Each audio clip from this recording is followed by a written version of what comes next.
Talk to me, handsome.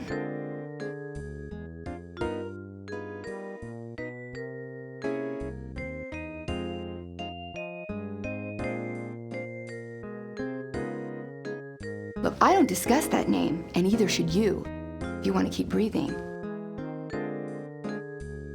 Sorry, I haven't heard anything about that. Wish I could help you there, Tex. Sorry, Tex, I didn't see a thing. You know, I'll let you know if I hear anything.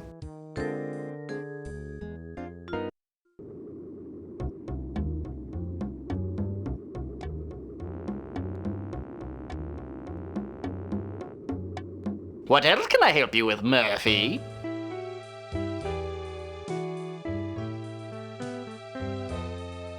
I don't know anything about that. I don't know anything about that. I don't know anything about that.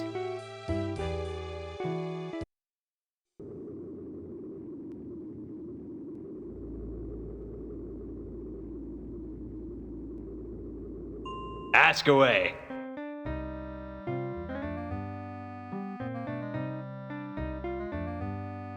Nope, don't know a thing about it.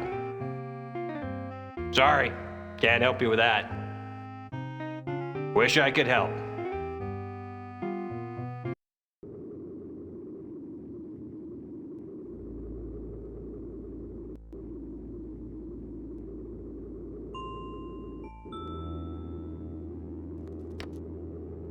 Okay, what's on your mind?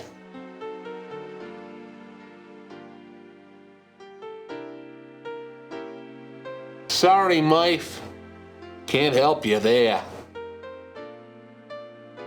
He's some billionaire. I think he runs some kind of operation on Mars or the moon. Franny told me you got whacked. I haven't heard any word on the street about who would have done it.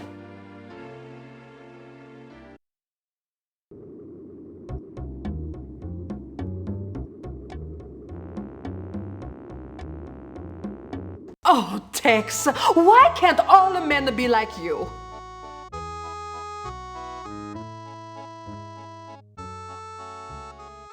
You really don't want all men to be cynical alcoholics with large, painful bumps on their heads, do you?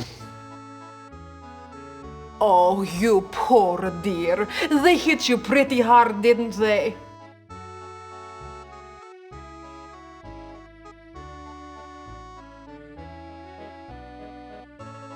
Oh, it's not too bad. My head's almost stopped bleeding. I just wish I could find out who hit me. Oh, you poor darling. Listen, I think I might be able to help you, but I need a favor from you first. I saw you get jumped last night. Sal told me to keep quiet and that telling you would put my life in danger. But I'm willing to talk if you'll give me some proof that Sal is having an affair. Then I could divorce him and get some of the money he's been hiding away all these years.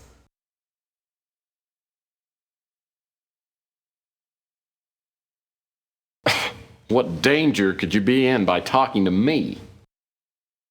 You get me some dirt on Sal, and then I'll answer any questions you have. I don't know anything about the girl Sal is seeing. I've gone through his things, but haven't been able to find anything except for this note. I think it meant to be a coded message. I'm sorry I don't have anything more for you to work with. Let me know when you've got something.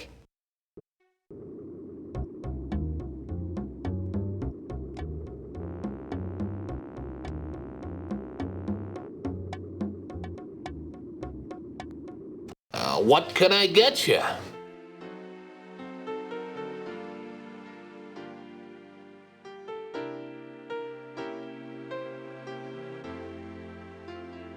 As a matter of fact, he just left.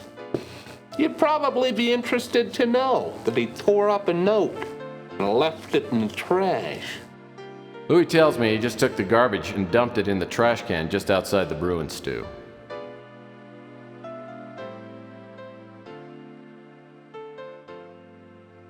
Franny told me you got whacked.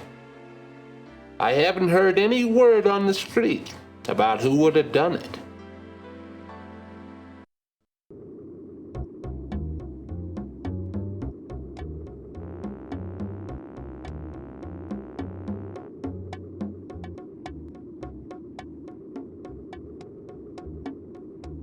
This is where Louis throws out the garbage.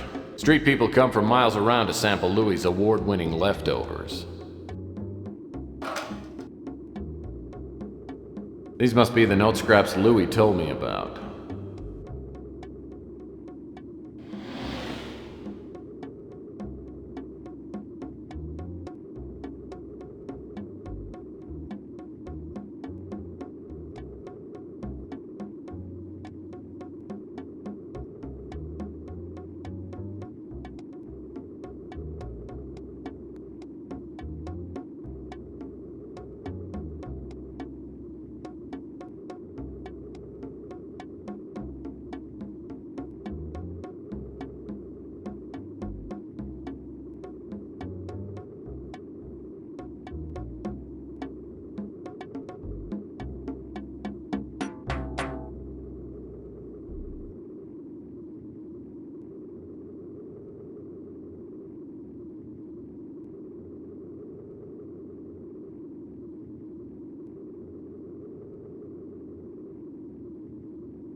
Okay, Tex, so what have you got for me?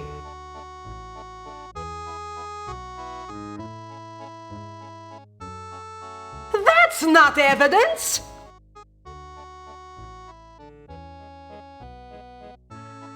You can't be serious!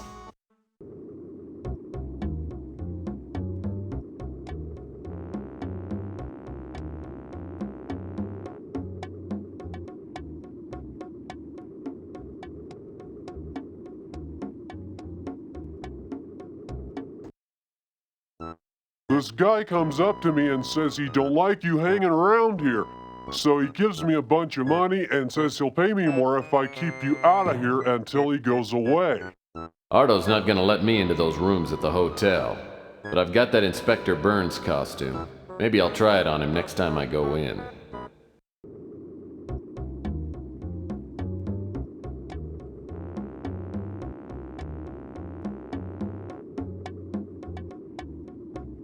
Now I've got an Inspector Burns disguise that would fool his own mother. It certainly ought to do the trick on a goofball like Ardo. It's my hero, Inspector Burns!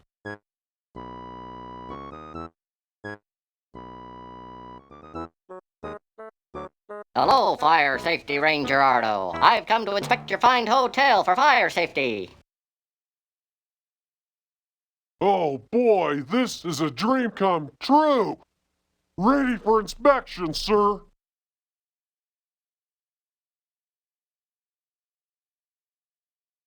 Well, that's fine, Ardo. Open up those doors for me and I'll inspect your hotel rooms. All right! I'll open the doors, Inspector Burns. After a few minutes, I find the door to the Regency Escort Service Hotel Suite. The door's locked, but there's a security panel on the wall beside it. Looks like it requires a password.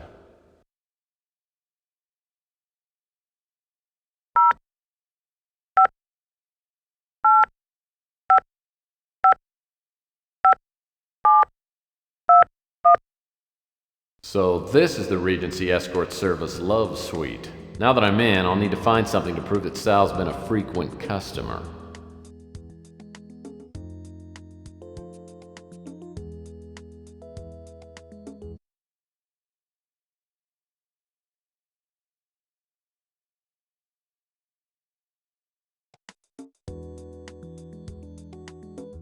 Boy, that rug looks expensive.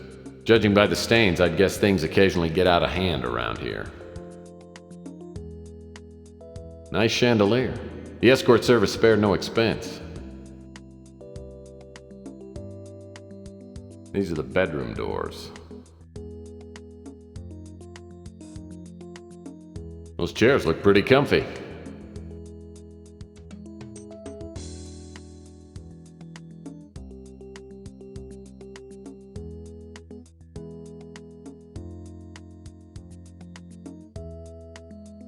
Man now wishing he hadn't gotten drunk and challenged the other guy to a duel for insulting Rosie, the toothless wench with the heart of gold.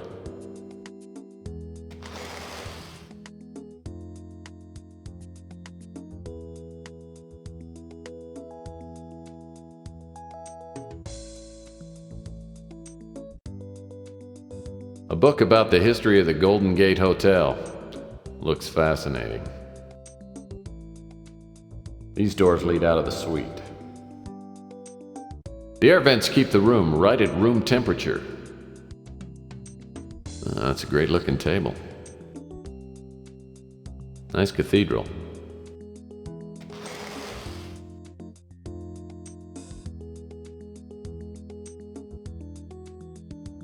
Plastic plants, as always, add that special touch to a room. Girls looking for contact lens.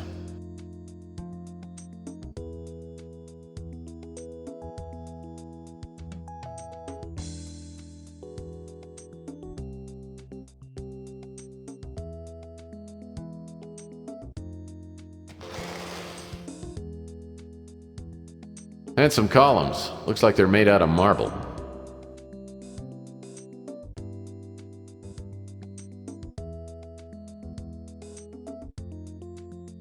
Nice chandelier.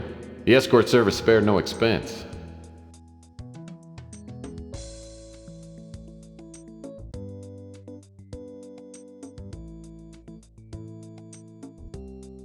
This looks like a switch of some kind. Probably has something to do with the lights.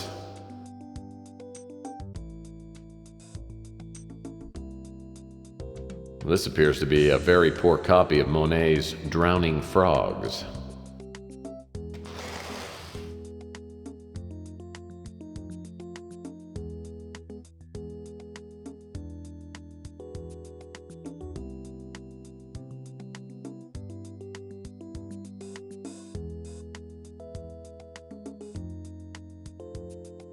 Ah, French doors with American knobs. Lavish, yet practical.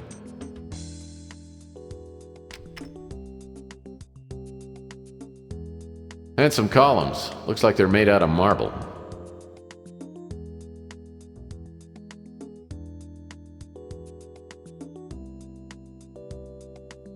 Ah, French doors with American knobs. Lavish, yet practical.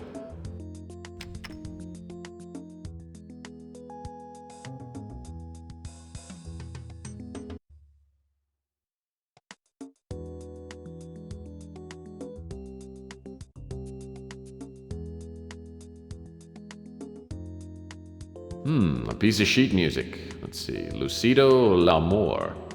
Must be Western music. A Larson grand piano. Wow.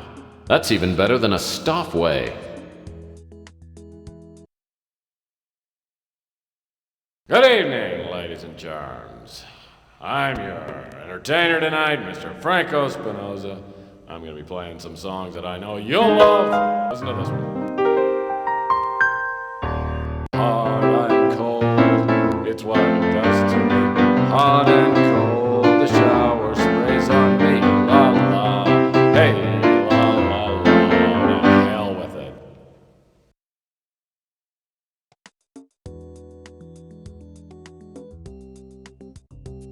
Large Tudor-style windows. Got a nice view of the city.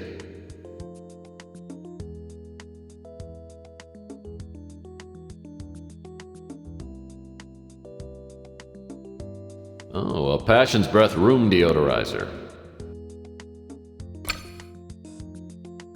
It smells terrible, but it's got a magnet on it. And magnets can be handy. It smells terrible, but it's got a magnet on it. And magnets can be handy.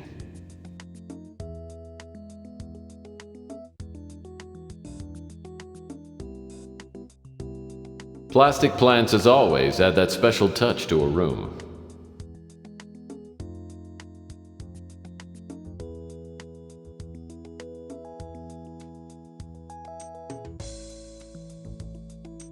Nice chandelier. The escort service spared no expense.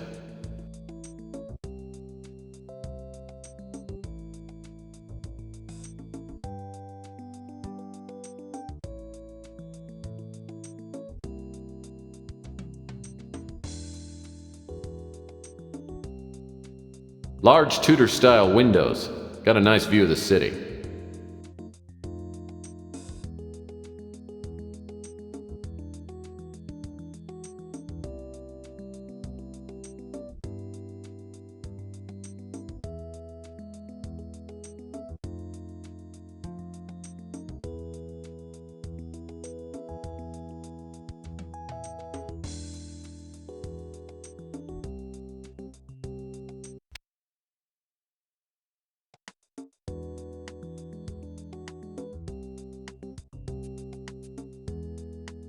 I'm starting to think this painting's following me around.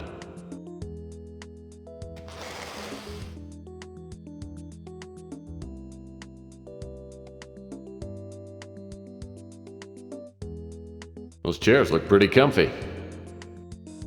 Nice. Boring, but nice.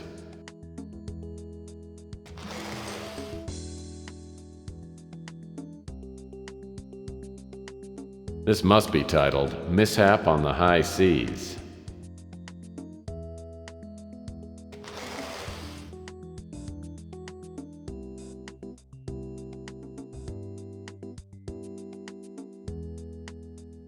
A twisty board game. I used to play this as a kid. I wonder what the escort girls do with it.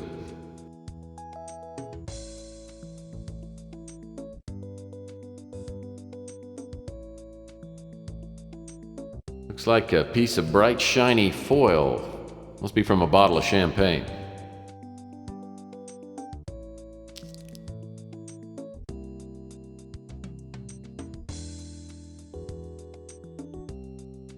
That's a great looking table.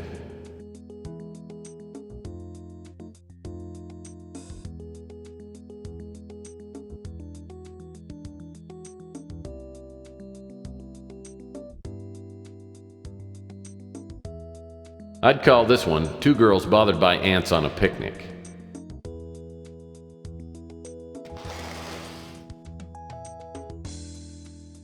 Those chairs look pretty comfy.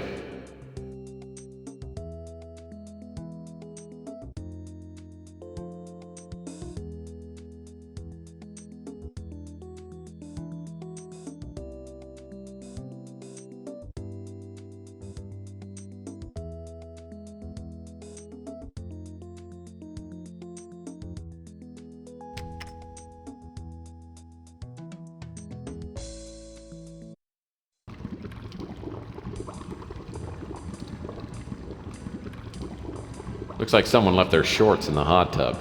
I think I'll leave them right where they are. That hot tub actually looks like it might be fun, but maybe too much fun.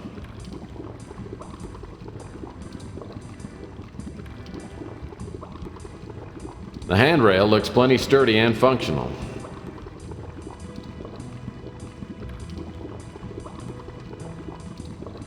Handsome pillars.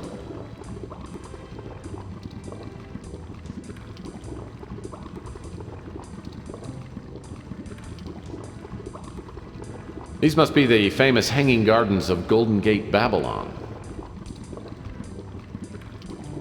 These must be the famous hanging gardens of Golden Gate, Babylon.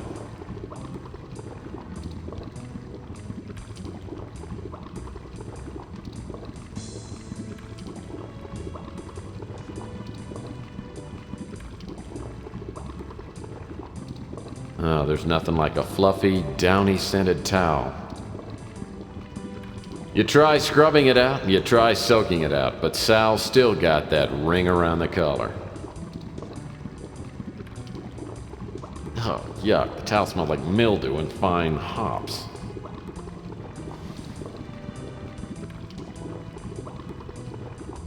Looks like a couple of objects have fallen into the drain. With that screwdriver, I could undo the screws on this drain cover and get that roll of film.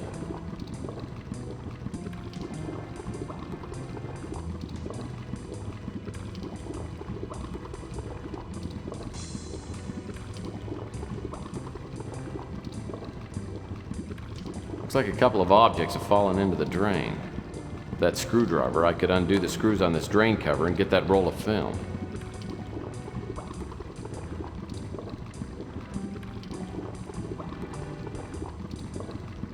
Well, that's not gonna work. Well, that's not gonna work. Well, that's not gonna work. Oh, yuck. The towel smelled like mildew and fine hops.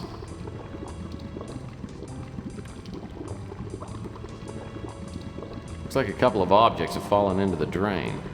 With that screwdriver, I could undo the screws on this drain cover and get that roll of film.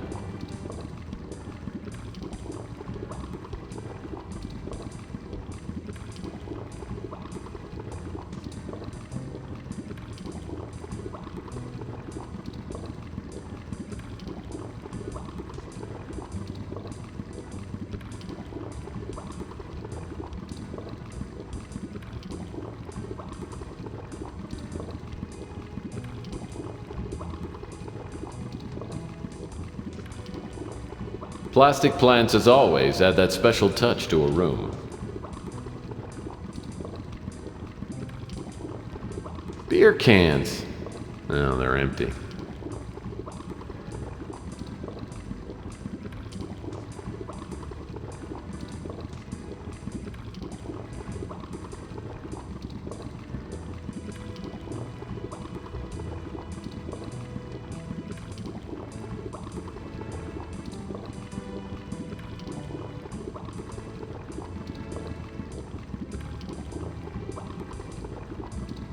Sick. A yucky Band-Aid.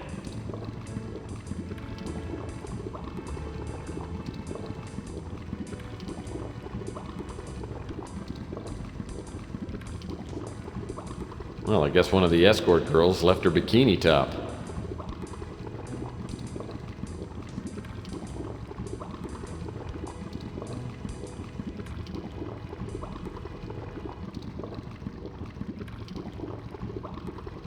This vase looks like it was mounted here to hold flowers or something.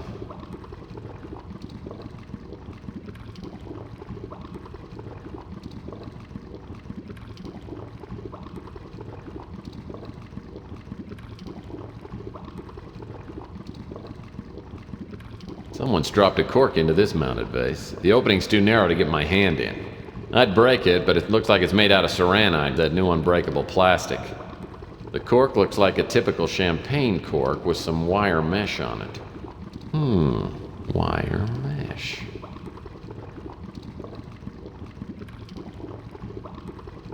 Well, that's not gonna work.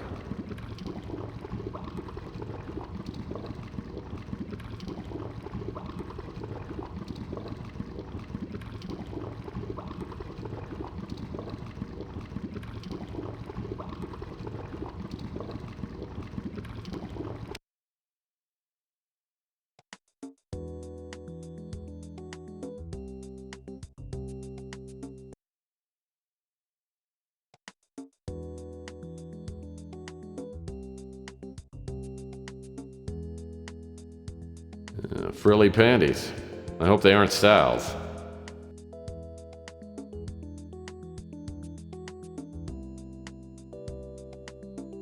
Lamp adds a nice touch. The nightstands balance the bed nicely. I love symmetry.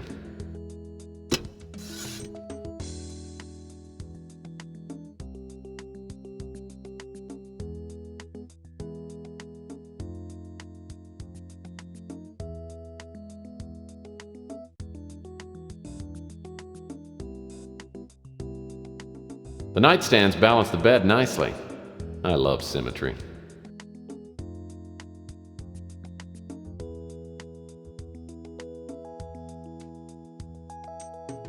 I'll bet this love seat's lived up to its name.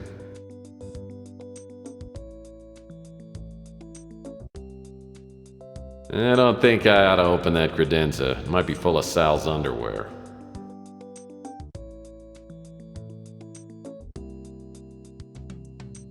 This is a piece by that famous dead artist Van Popper entitled Corpse in a Field.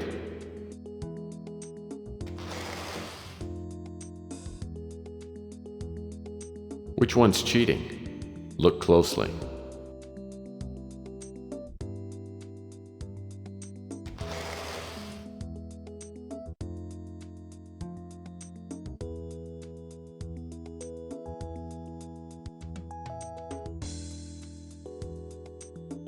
I bet this desk would look even better in my office. I love finding unlocked drawers.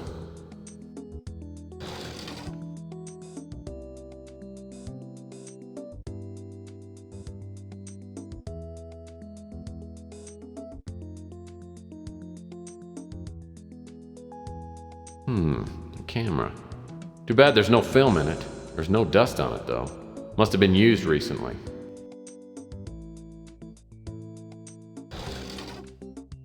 A Gideon's Bible. It figures. Everything points to Sal being an aspiring televangelist. Looks like the upper left drawer is locked. I'll bet I could open it if I had something to pick the lock.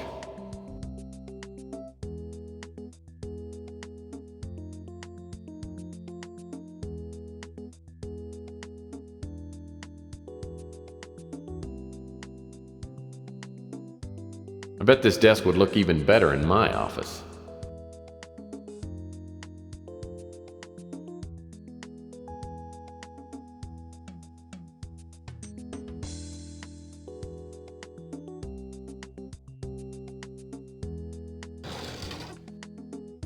I love finding unlocked drawers.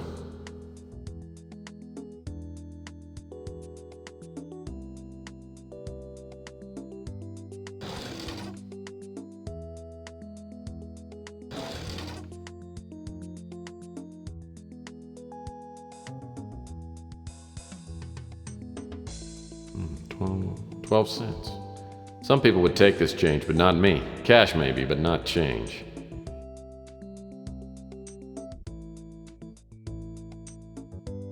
You know, suddenly, I'm hungry for a fruit cup.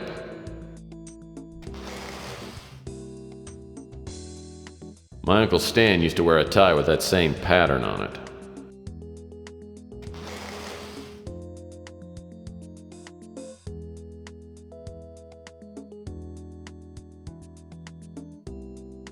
Well, I certainly hope Sal doesn't come out of the closet.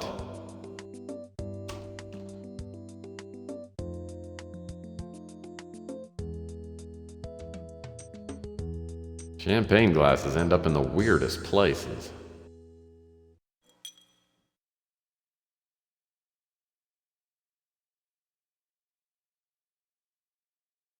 Apparently, this closet doesn't get used very often.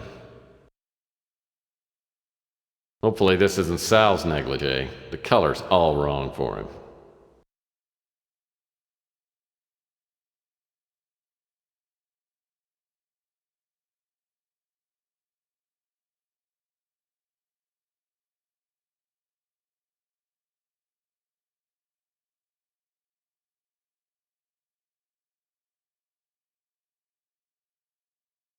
The nightstands balance the bed nicely.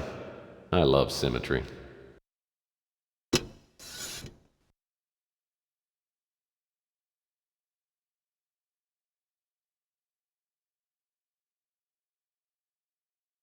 Oh, it's last month's Playbub magazine.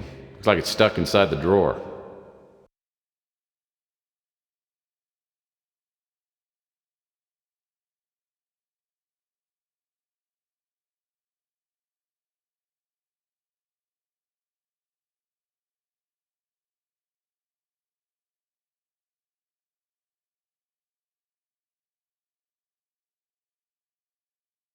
Frilly panties. I hope they aren't Sal's.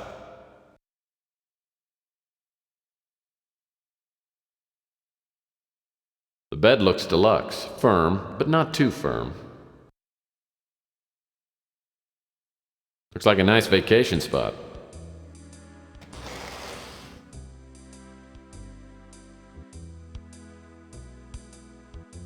The air vents keep the room right at room temperature.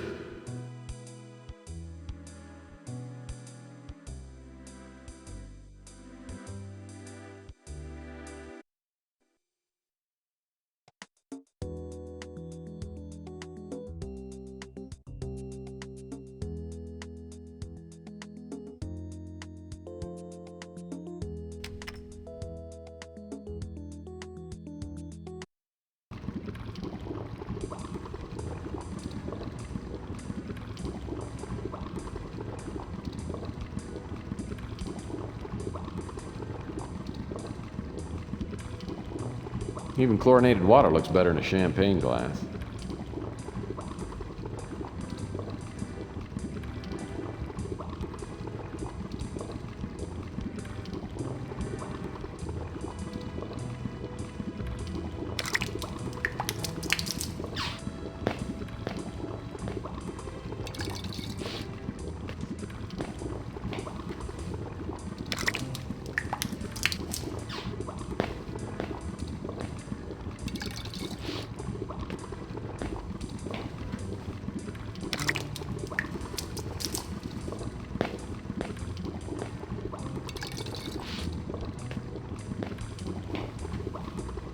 As I fill up the mounted vase, the champagne cork flows to the top. I'm just gonna reach in and pick it up.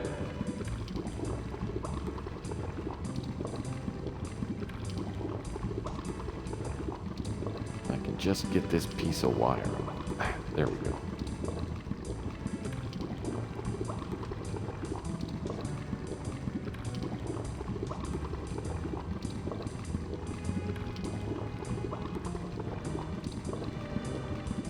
This vase looks like it was mounted here to hold flowers or something.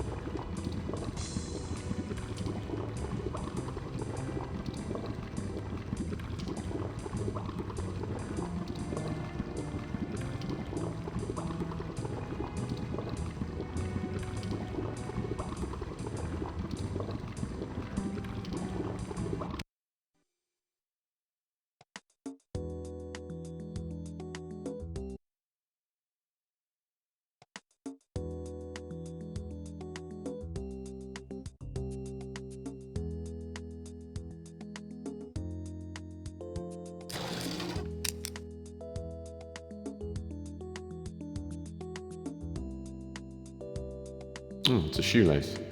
I hope it hasn't been used inappropriately.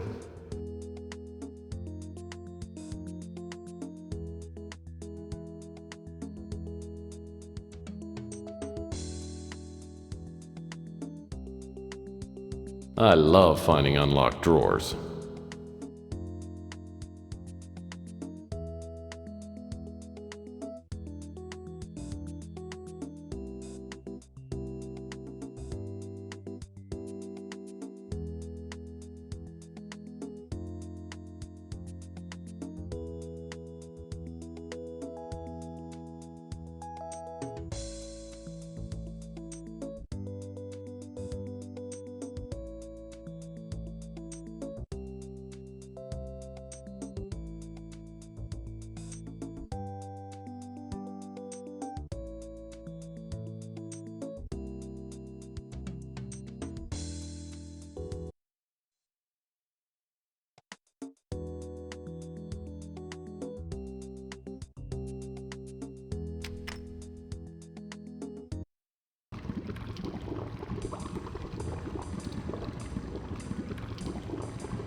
Looks like a roll of film down there.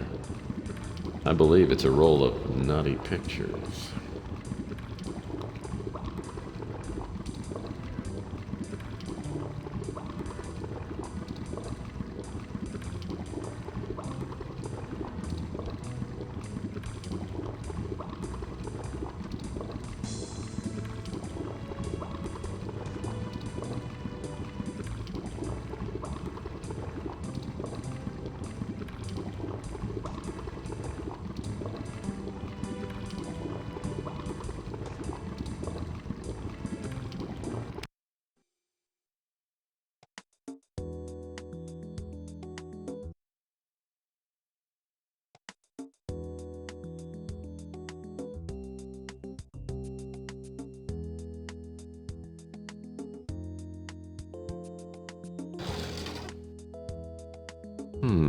Camera. Too bad there's no film in it. There's no dust on it, though. Must have been used recently.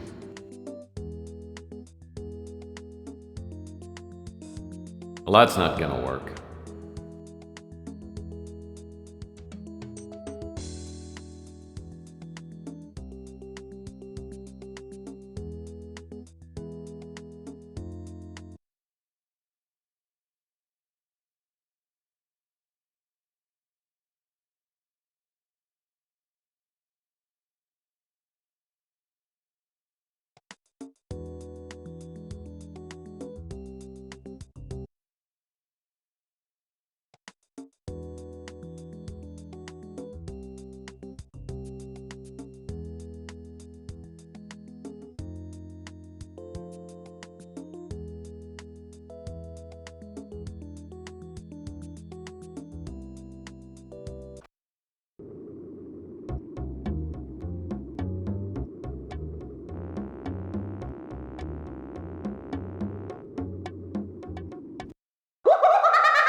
Posters in here tell you more than you'd ever care to know about film processing.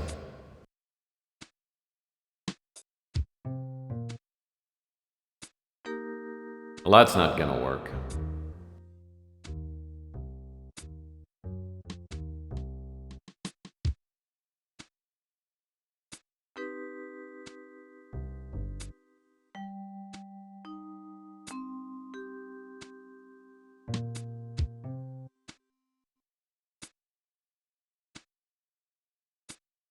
Well, that's not gonna work.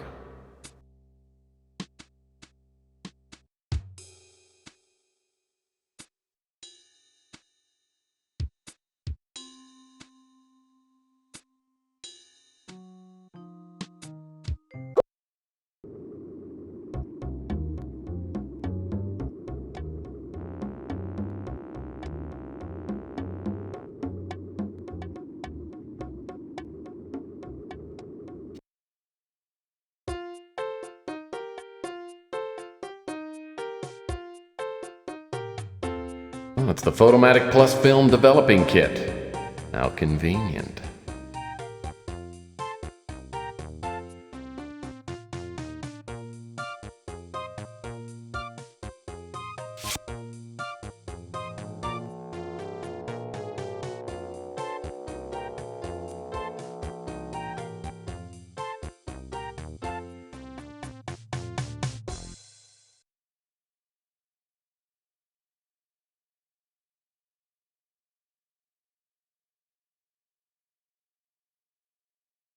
These pictures are sick. Francesca will be so happy.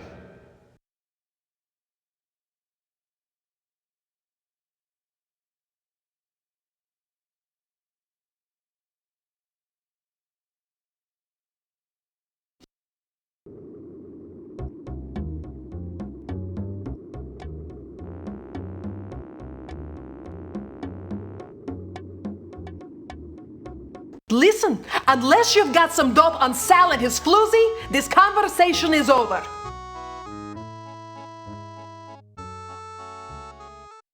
Oh, excellent! This will do the job nicely. I'll answer all your questions now.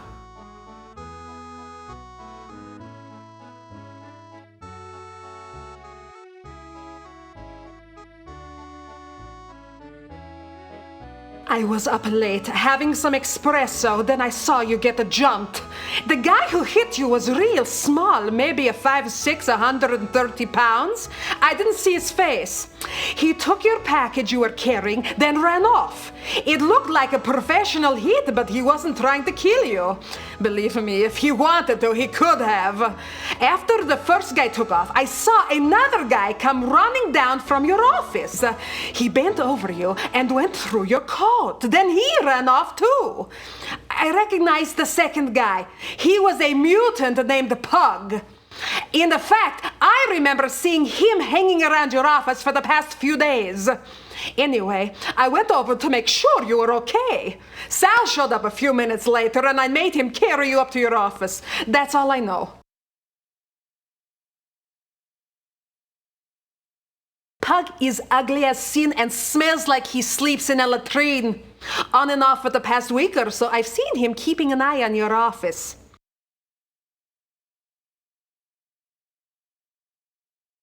Sorry. Ask me about something else.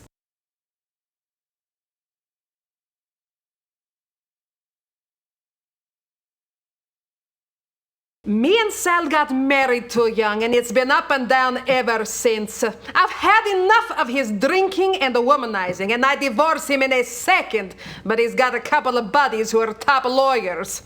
If I had some hard evidence of his screwing around, I could divorce him and get a decent settlement.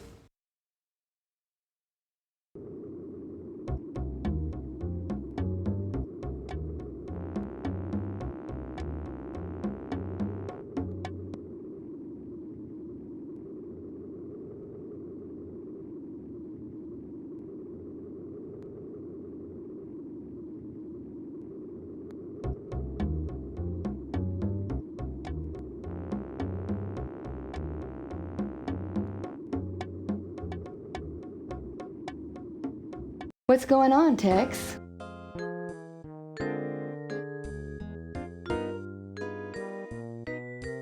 Sorry, I haven't heard anything about that.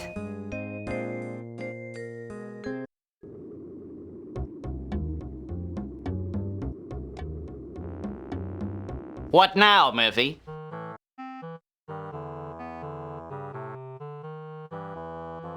I don't know anything about that.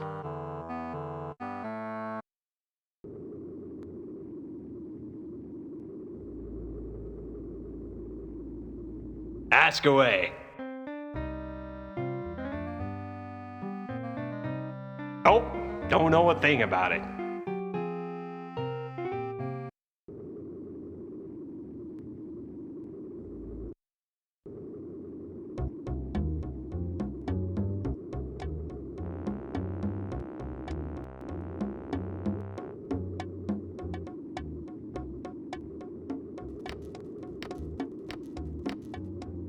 Hey, Murphy!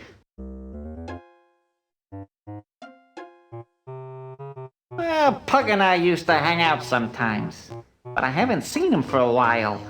I heard he's gotten a job of some kind. He doesn't work very often, and he usually sleeps in a box down by the Snow White warehouse. Following Beak's instructions, I hang around the warehouse. Not long after, a gust of wind carries a horrible stench into my nasal passages. I turn and see a shadowy figure waddle into the alley. The way you look at me, it makes me nervous.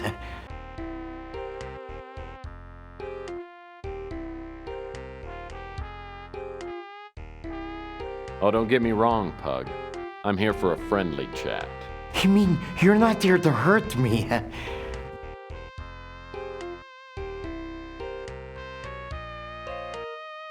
Now, why would I want to pound on you, little buddy? Oh, no reason.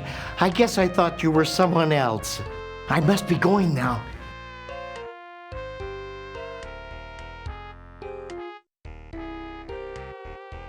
No matter where you go, I'll find you, because all I have to do is follow my nose. You despise me, don't you? Please don't kill me.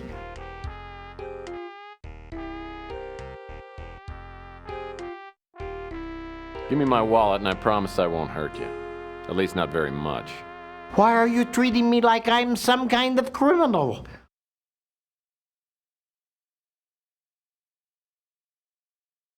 Well, I'm no lawyer, but last I heard, robbery was illegal. You're a cynical person, if you'll forgive my saying so.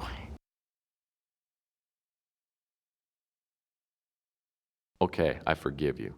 And would you please just hand over my wallet? Here's your wallet. You will see I have spent very little of your money. Tell me, how did you find me?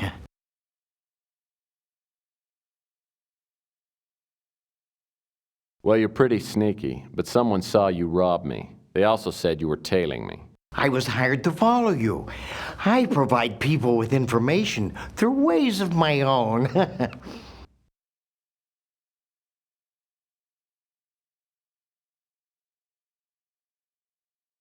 Oh, and stealing my wallet was in the job description. No, I'm just looking for ways to make extra money. I was hired by an old PI who called himself the Colonel. He paid me to follow you and report back on everyone I saw you talk to. He also wanted me to tell him if I saw you with a little statue of a bird. He told me very little else, though he said that he had to find out if you could be trusted. There, I have told you everything I know. Now let me go, and I shall not bother you again.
The Colonel was my mentor in the detective biz. When I was a young, idealistic crime fighter, I didn't understand some of the Colonel's unethical PI methods. I reported the Colonel to the PI licensing board and his license was temporarily revoked. In the years since, I've come to understand and even occasionally use the Colonel's questionable methods, but we've never made up. I haven't seen the Colonel's office since we fell out 15 years ago. From the look of the exterior, the Colonel's kept it up nicely. I knock on the door and it swings open. The place is trashed.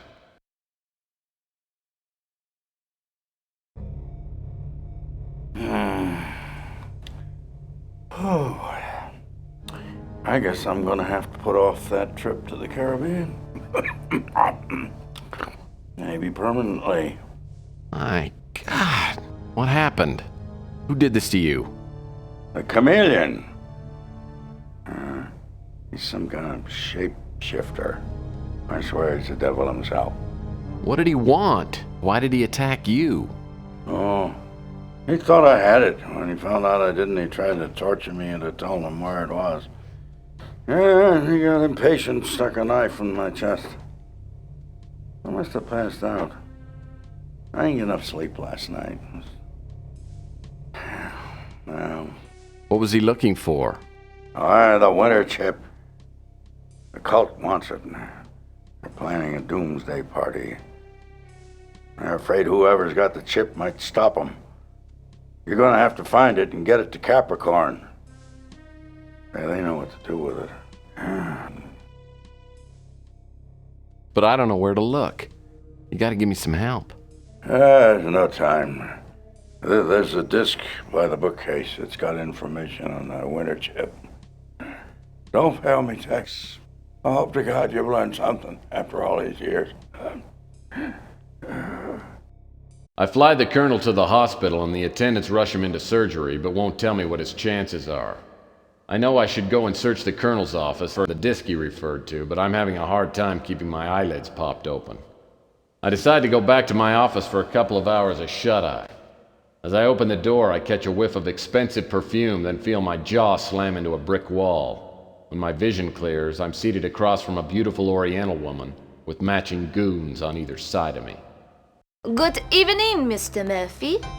Please, have a seat.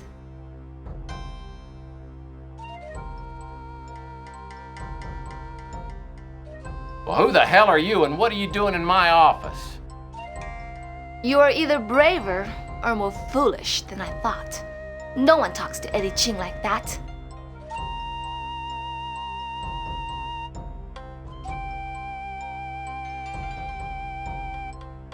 You're Eddie Ching?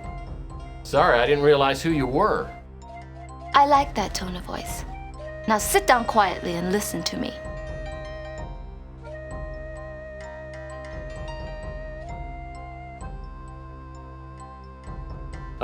Miss Ching, can I go potty first?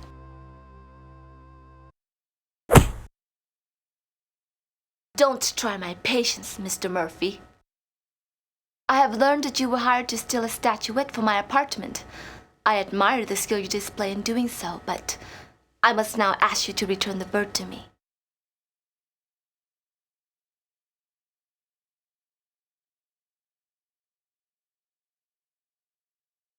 Life is hard, Ching.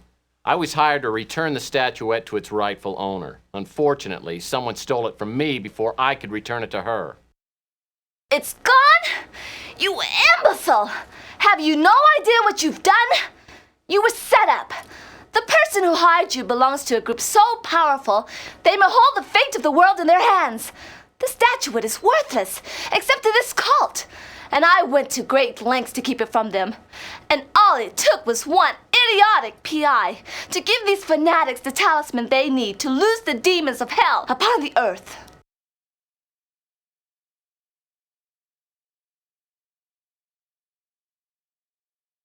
Oh, please. You really believe all that satanic mumbo-jumbo?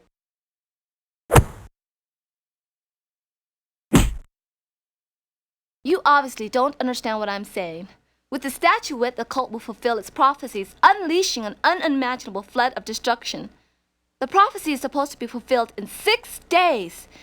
If the statuette is not recovered before then, nothing will matter. We'll all be dead.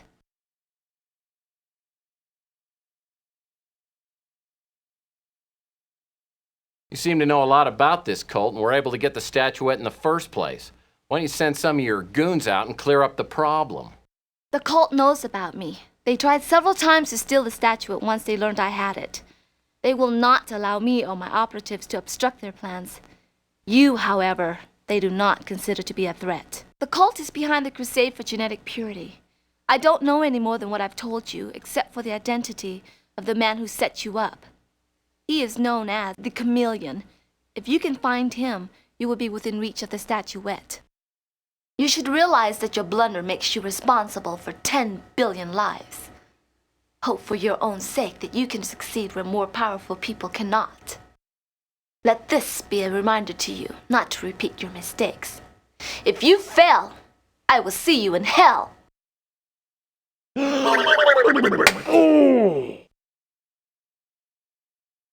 So, did he have the chip or not?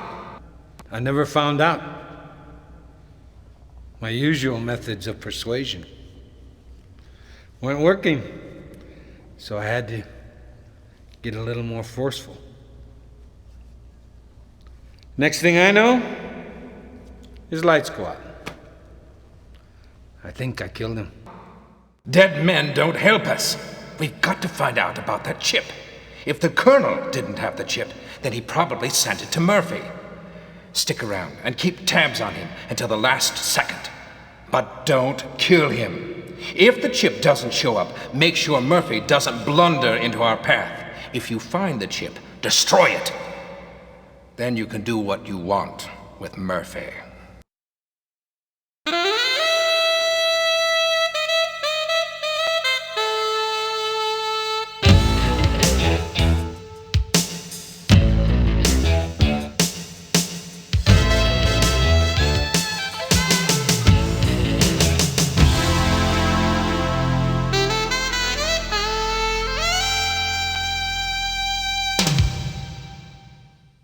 Maybe I need a career change. 2 days in a row waking up in a semi-conscious stupor is enough for anybody. My nose is so sore my eyes water when I inhale and all my front teeth shift slightly when I exhale. On top of all this, I found out that the world population could be annihilated because of me. That's just too much guilt to heap on a guy at this hour of the morning. Looks like I'm on my own. I'll need to find that disc the Colonel referred to. And what about that Countess? Was she on the level, or was she just feeding me a line?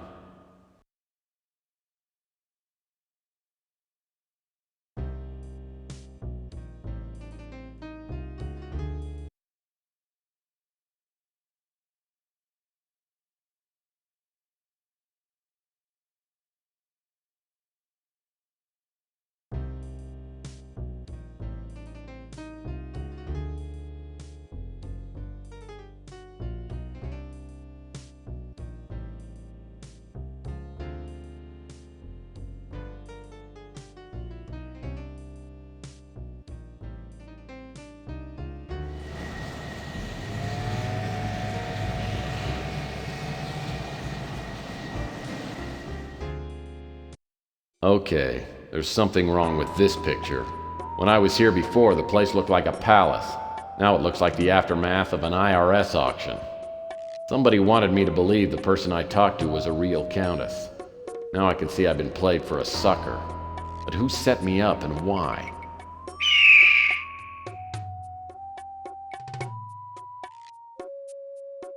There's a bald eagle perched on the chandelier.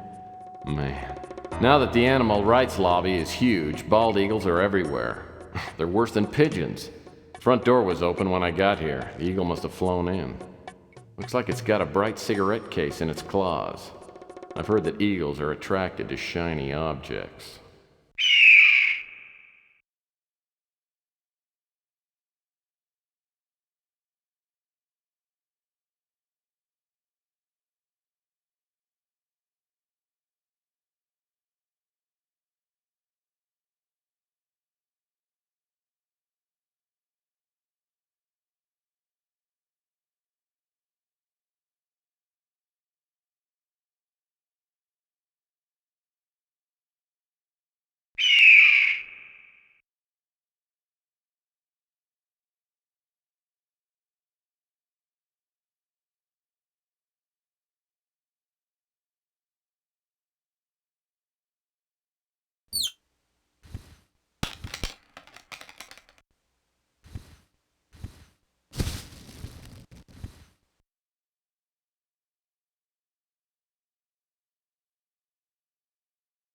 Well, the way this room got cleaned out, I'm surprised they didn't take the chandelier.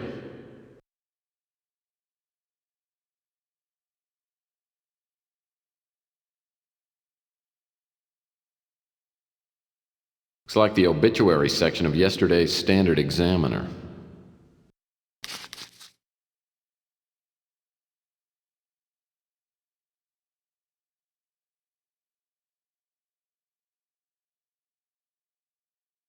The ashtray's loaded with expensive imported cigarette butts.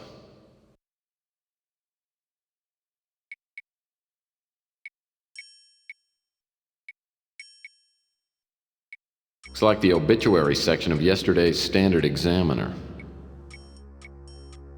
Whoever that was that met me here the other night may have set me up, but I'll bet you didn't get her cleaning deposit back.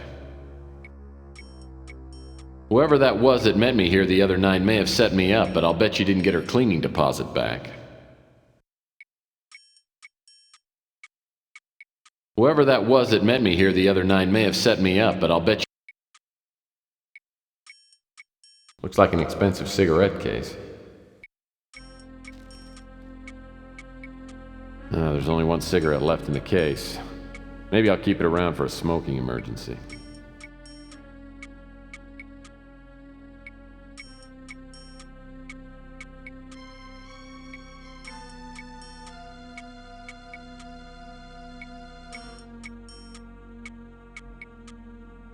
Whoever that was that met me here the other night may have set me up, but I'll...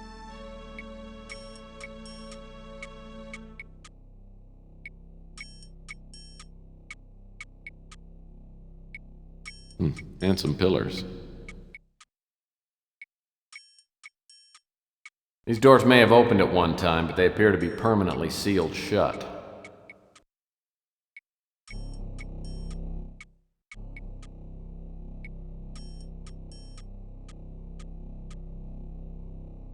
These doors may have opened at one time, but they appear to be permanently sealed shut.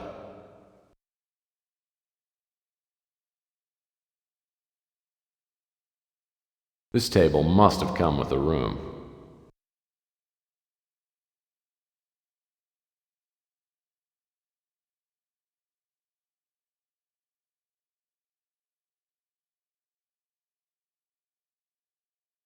Whoever that was that met me here the other night may have set me up, but I'll... Whoever that was that met me here the other night may have set me up.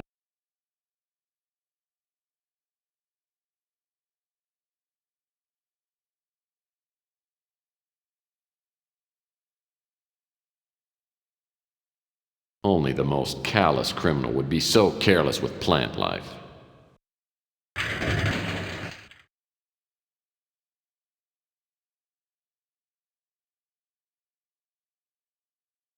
Only the most callous criminal would be so careless with plant life.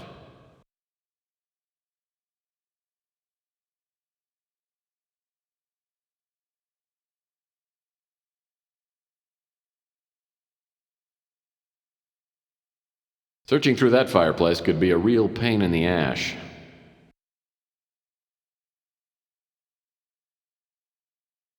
Hey, neat. I saw a watch just like this one in my spy supply catalog. Really nice spy watches have things like built-in parachutes. Maybe there's more to this watch than meets the eye. What's this? It's a secret compartment. Maybe there's more to this watch than meets the eye. What's this? It's a secret compartment.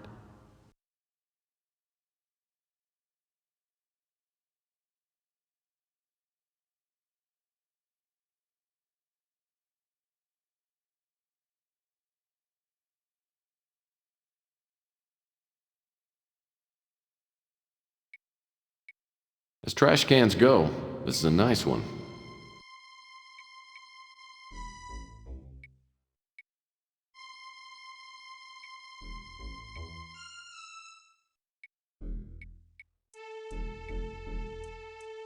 It looks like a pile of torn-up paper scraps.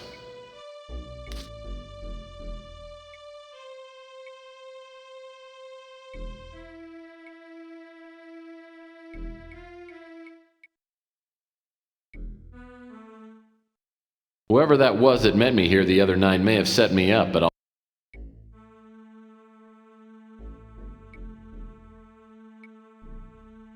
That door leads back to where I parked the speeder.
When I get to the colonel's office, the police are just leaving. They tell me they've combed the place and come up empty. I'm not surprised. As I step inside, I try to remember what the colonel told me. Something about a winter chip and an emergency disc hidden somewhere in the display case. Maybe the info on the disc will tell me something about this Chameleon.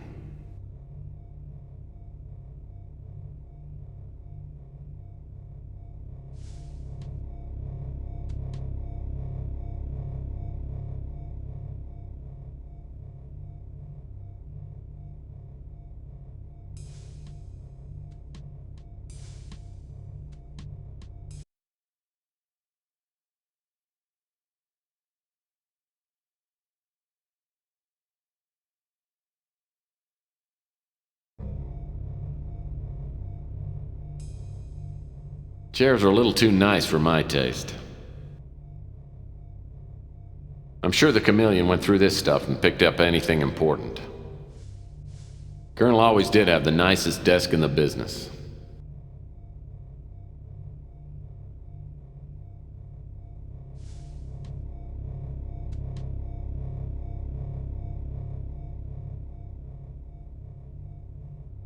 The Colonel's file cabinet. There must be some info in here. Locked. Locked.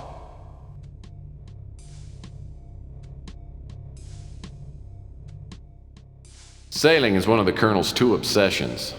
The other one can't be mentioned in polite society.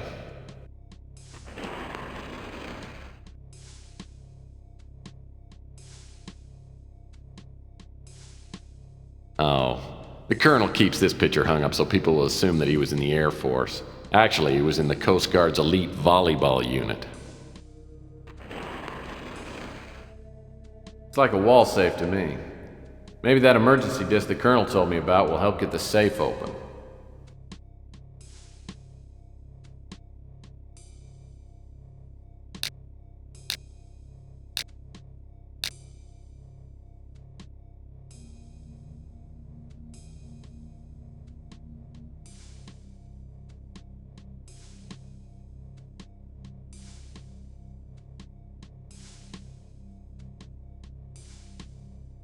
Boy, the Chameleon sure was in a destructive mood.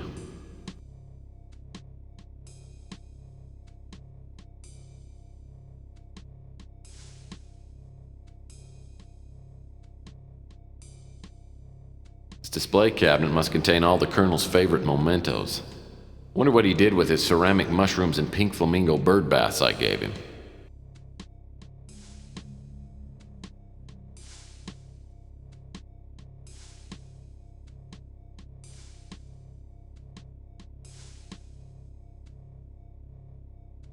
A few cheap vases, some paperbacks, a couple of ornaments. Can't believe the Colonel actually collects this worthless junk.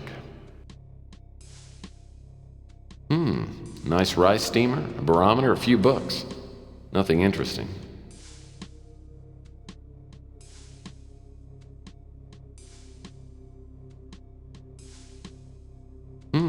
Nice rice steamer, a barometer, a few books. Nothing interesting. Nice rice steamer. Few cheap vases, some paper. Nice rice steamer. Nice rice steamer.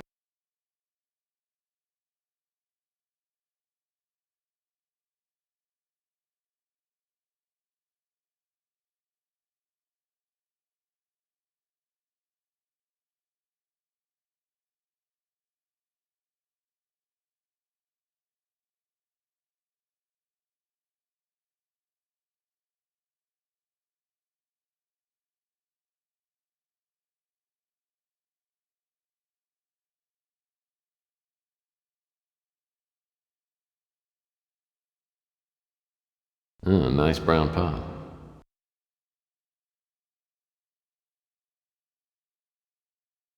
Well, it looks like the Chameleon didn't have time to smash all the vases.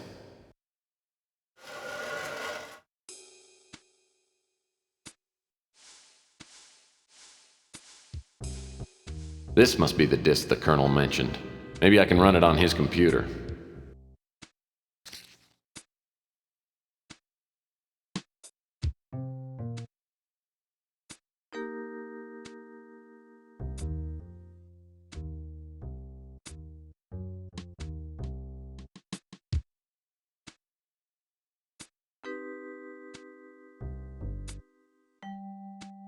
Oh, villains. Not only did they leave the Colonel for dead, but they spilled garbage everywhere. Well, apparently the Chameleon has no appreciation for cheap ceramic art.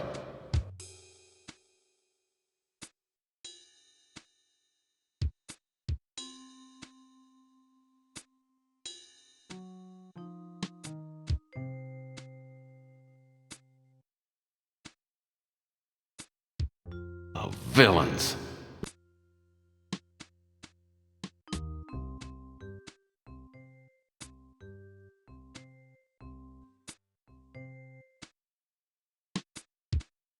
My ex-wife would probably correct me, but I'd say this pot is pink.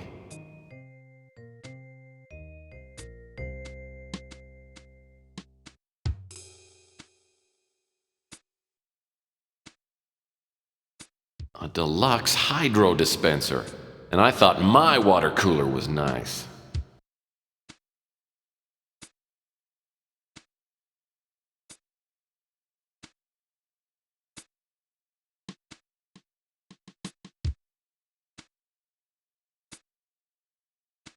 Rosebud.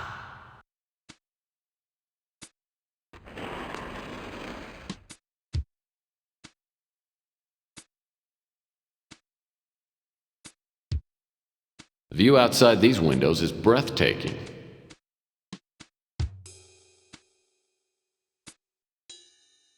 Small table's a perfect resting place for a glass of scotch. Too bad the Colonel got rid of his liquor cabinet.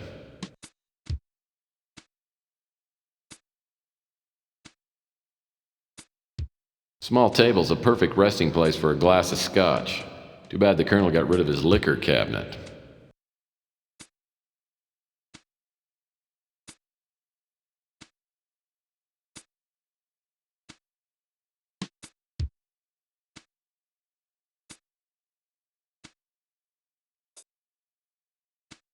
Well, the Colonel certainly does like his calendar spicy.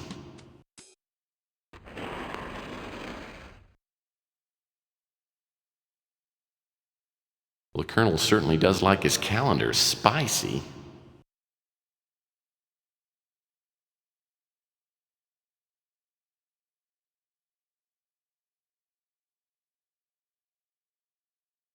I gotta ask myself once more, does everybody in this town own a credenza?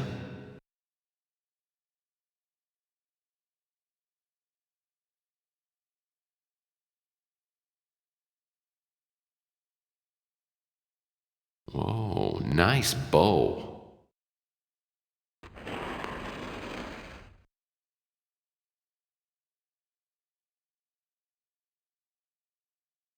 The mail slot looks well worn.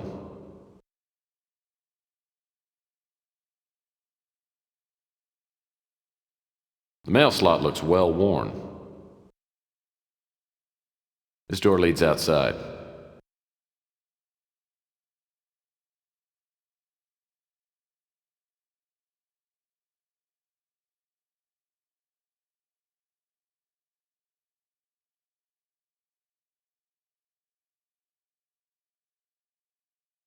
Standard office supply stacking trays.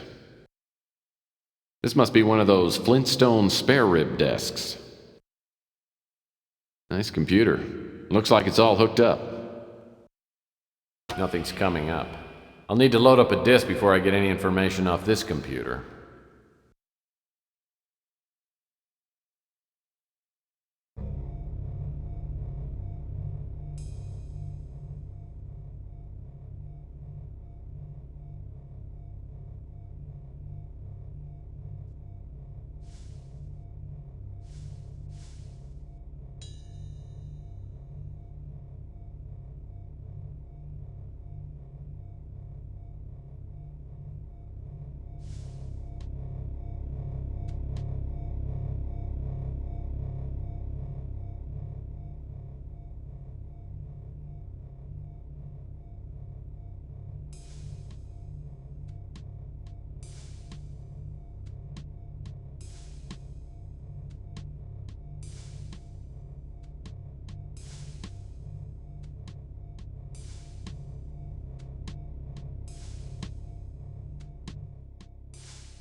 These desk drawers were probably searched by the Chameleon, but maybe he missed something.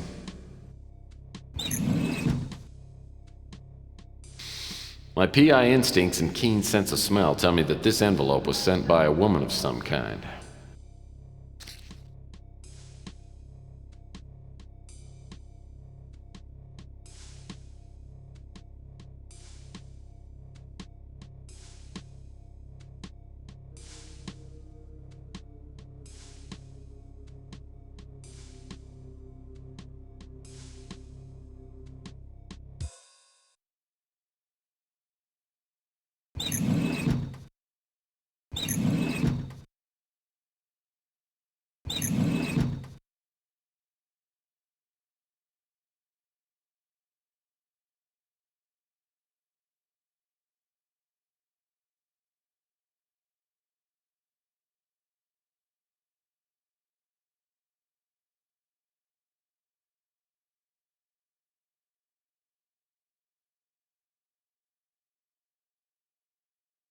Some sort of greeting card.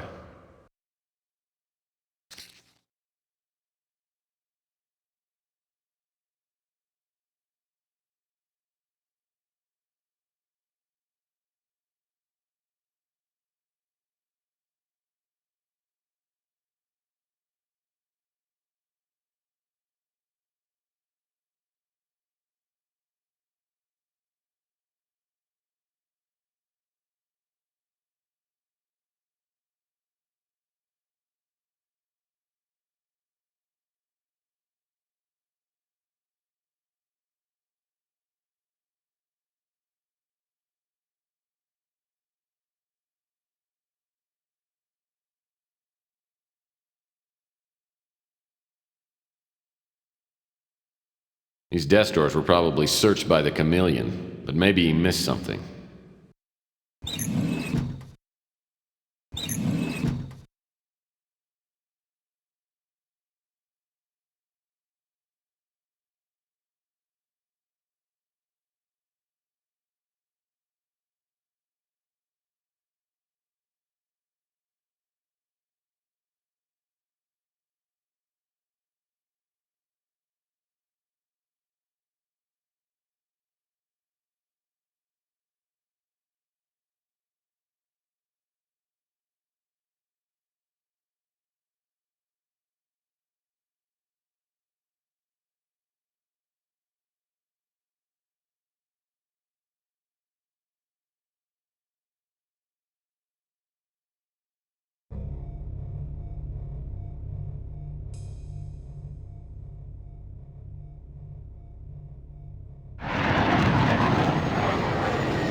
Who are you?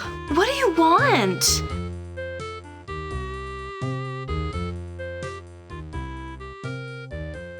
I'm a friend of a friend.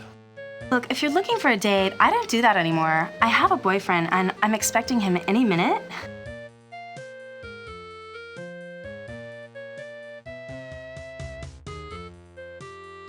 Listen, I hate to be the one to tell you, but I have some bad news for you. Someone tried to murder the Colonel. I don't know if he's gonna make it. He may be dead now for all I know. The Colonel? Dead? I can't believe it! I guess we won't be going to Bermuda next week.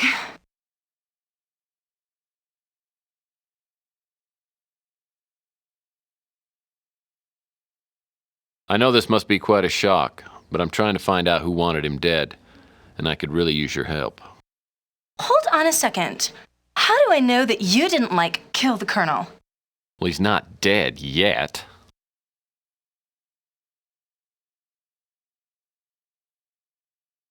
I have something for you from the Colonel. Okay, let's see it.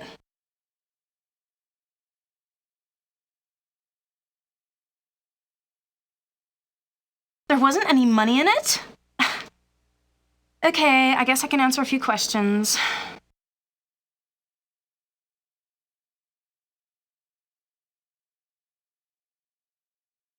Well, he was nice to me, so I was nice to him. I mean, it was fun. I feel kind of bad now, though, because he gave me this package that I wasn't supposed to open unless something happened to him, but I opened it anyway. And I was so disappointed because there was nothing in it except for this stupid key. No money, no jewels, no nothing.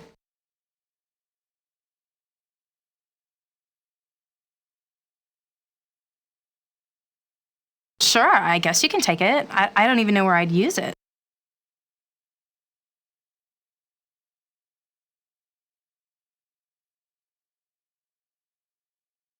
The Colonel talked about that, but I never really paid any attention.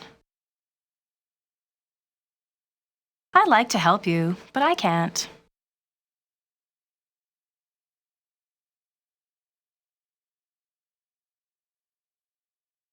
Are you trying to make me feel dumb?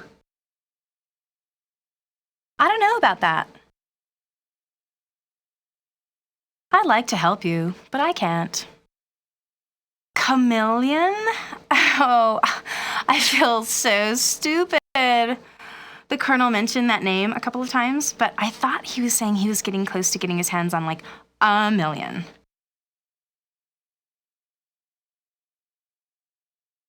Well, I'm just a lonely girl looking for a new friend to play with.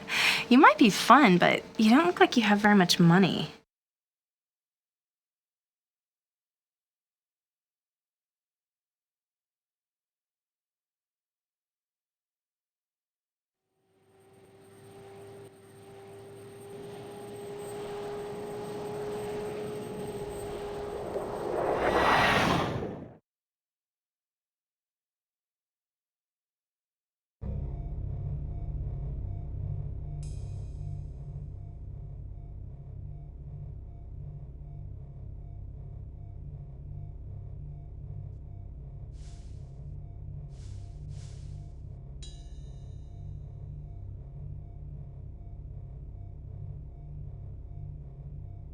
Wow, detective files, detective dragnet, unofficial detective?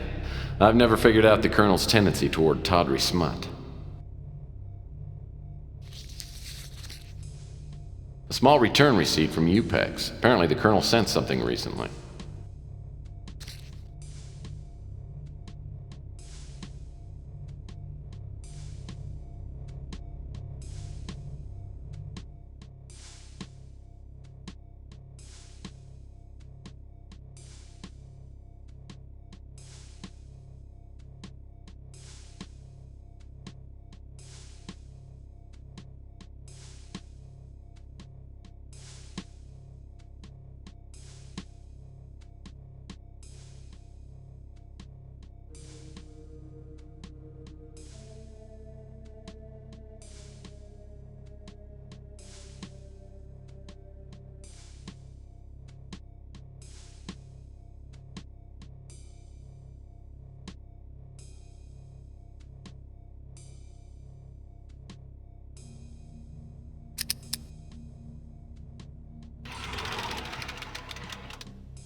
This manila folder looks worth taking.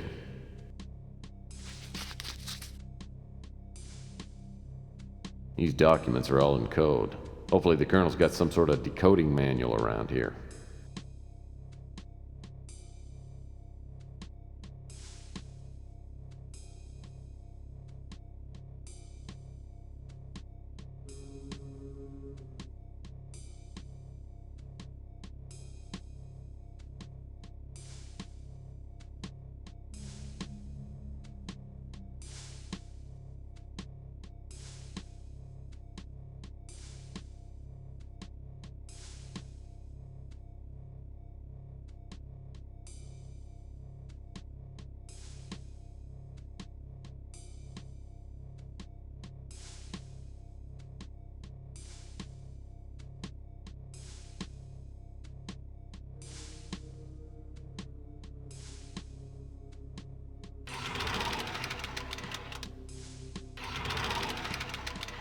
I've already had my way with the file cabinet.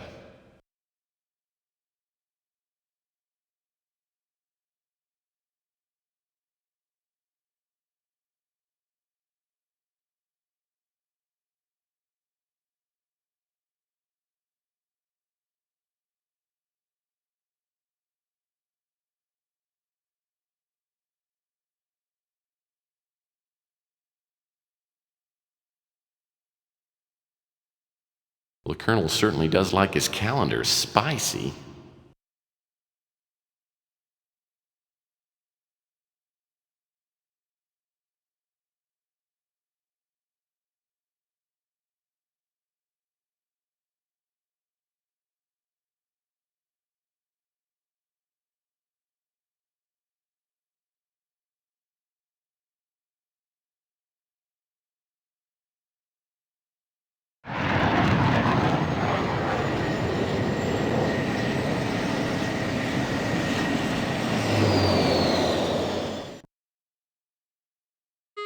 Back again?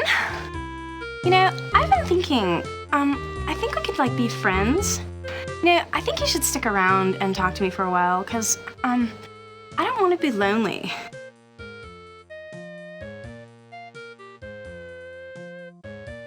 Normally, I'd pay good money to be friends with you.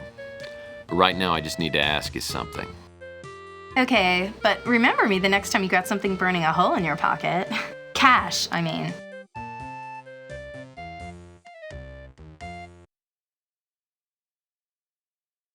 Oh yeah, I got another dumb letter from the Colonel. I mean, there were some, like, numbers and stuff written on a piece of paper inside. You can have it. I can't even understand what it is.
This codebook looks like it'd come in handy if I could find some coded documents. Now, this could be helpful in decoding the Colonel's file.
I couldn't believe it when the name Alaynah Moore appeared in the Colonel's decoded files. I used to date her sister a few years back. Alaynah was an annoying 12-year-old who had a knack for entering rooms at the wrong time. It's obvious she still recognizes me when she opens the motel room door. So you're little Alaynah Moore, huh? Last time I saw you, you were quite a pest, and you'd just gotten your braces put on, right? Yeah, but that was quite a while ago, Tex, and I've grown up. You know, I used to have quite a crush on you. Yeah, I remember. Speaking of crushed, how's your sister? I haven't seen her since our nasty little breakup. She got married a few years ago. In fact, it was Debbie's husband who helped me get hired at GRS. It's been just over a year. Since then, I've worked as Marcus Tucker's personal secretary. He's the director of GRS. So what does GRS do specifically? They do genetic research, gene mutations, genetic viruses, that sort of thing. It was very professional, high-tech. GRS hired only the best young scientists. From the beginning, everything seemed really mysterious and secretive. Is that why you quit?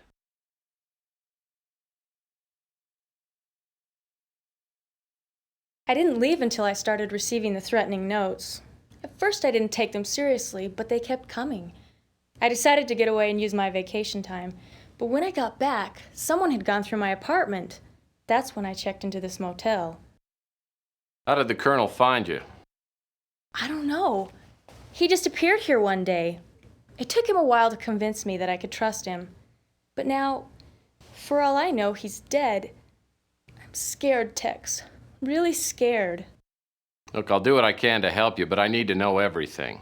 Why do you think someone at GRS wants you out of the way? I'm not sure. Since I was Mr. Tucker's assistant for a couple years, I had access to most of his files.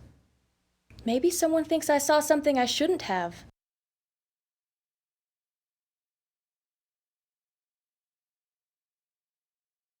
Well, since you don't work at GRS anymore, why do you think your life's in danger?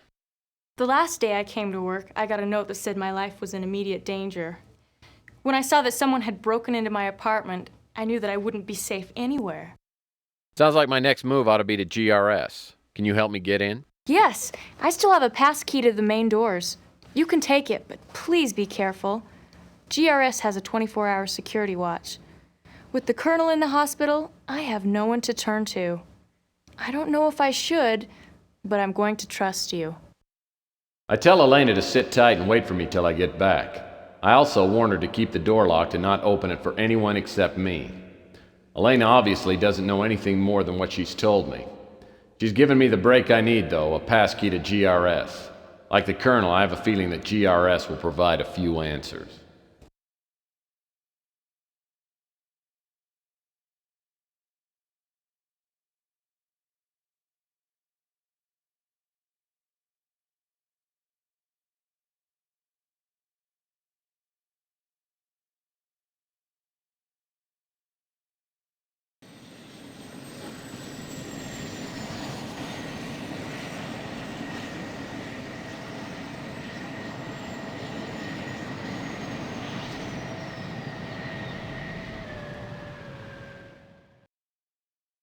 The GRS office complex is located in the heart of New San Francisco. Alaynah's passkey gets me into the lobby, which is empty. A directory shows Marcus Tucker's office on the 4th subterranean level. I take the elevator down. Before the doors open, I hear a warning. Attention! Lethal security probe on premises.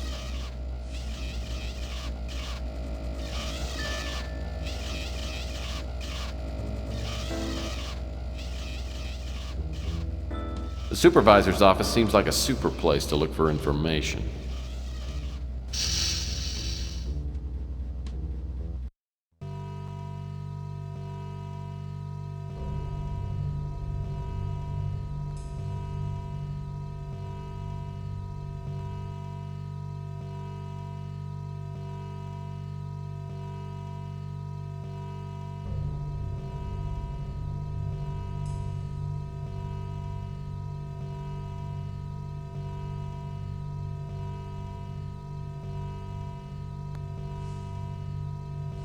I have no idea what these things do, and I'm not sure I want to know. These computer panels probably do something, but I have no idea what it is.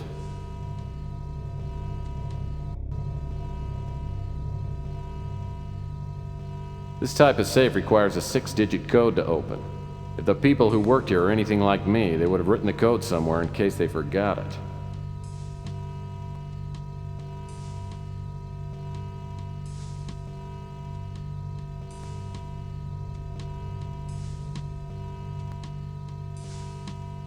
Nice chair. In the corporate environment, lumbar support is a real plus.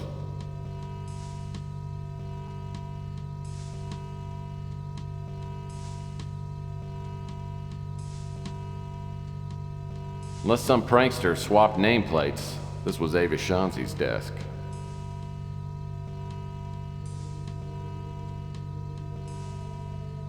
These computer panels probably do something, but I have no idea what it is. A typical fluorescent office lamp. This computer has a mini disk drive. Computer passcard required to access this computer.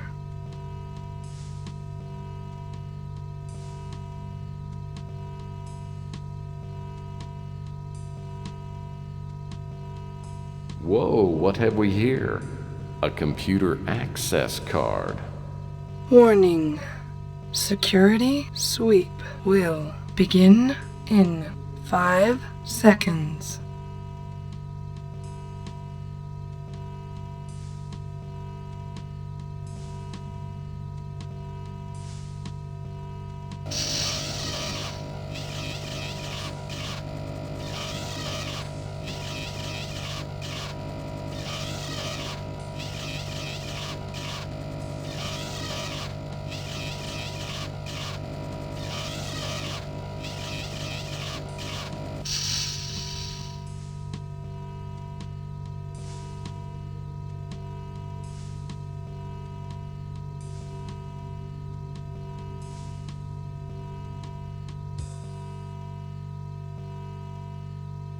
This computer card belonged to Ava Shanzi. Maybe I should just take a look at Ava's computer.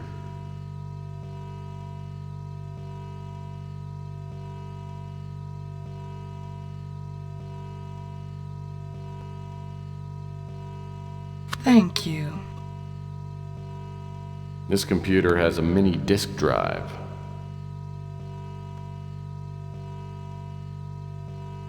Nothing's coming up. I'll need to load up a disk before I get any information off this computer.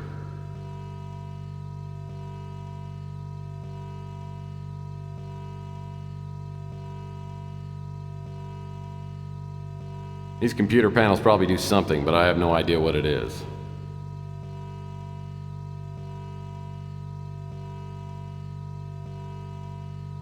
These computer panels probably do something, but I have no idea what it is. No way into this high security area. The switch to the door is that red button on the table. But what's that I see sitting next to it? That's a roast beef sandwich.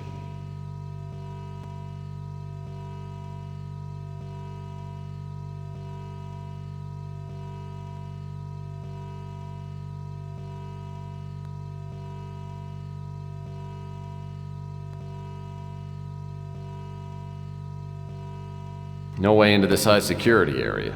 The switch to the door is that red button on the table. But what's that I see sitting next to it? That's a roast beef sandwich.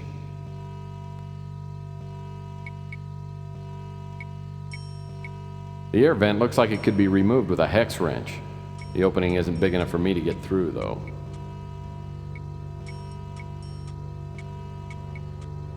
Wow, they had computer consoles just like this on Lost in Space. As a matter of fact, I think these must be the props. Warning. Security sweep will begin in 5 seconds.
The door to the R&D office.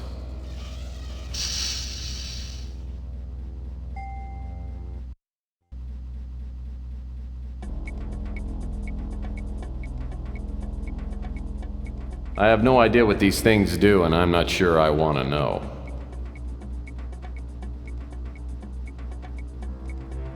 He had computer consoles just like these on Lost in Space. As a matter of fact, I think these are the props.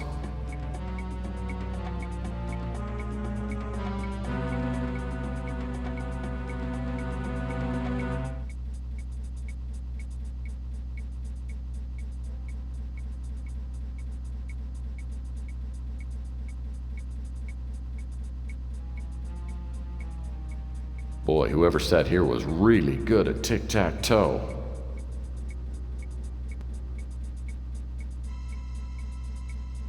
Just standard office desks.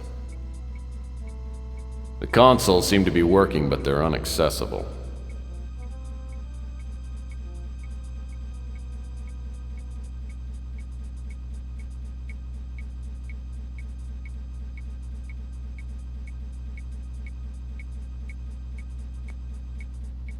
A hex wrench.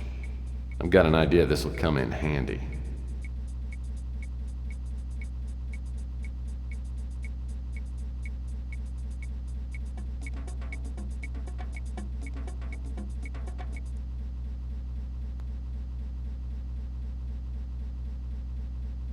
A team pennant. Paul must be a real baseball fan. Let's take a look at this thing. What do we have here? It's like a computer access card. There's a name inscribed on it. Paul DeBois. So this card must activate Paul DeBois' computer. This should give me some information.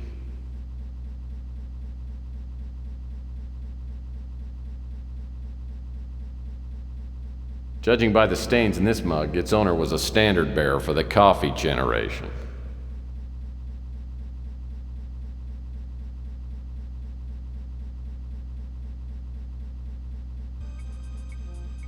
Boy, whoever sat here was really good at tic-tac-toe.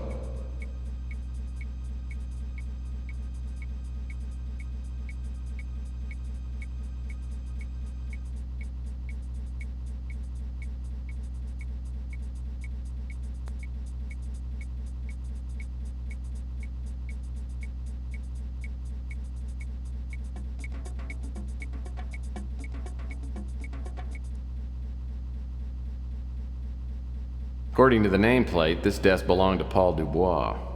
I should look around and try to get into his computer.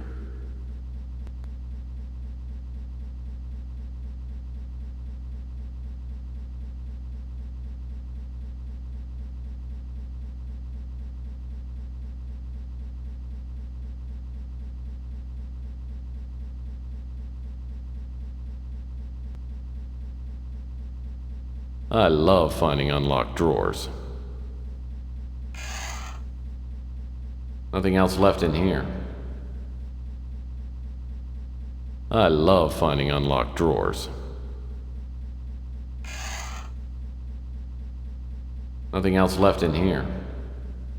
Warning. Security sweep will begin in 5 seconds.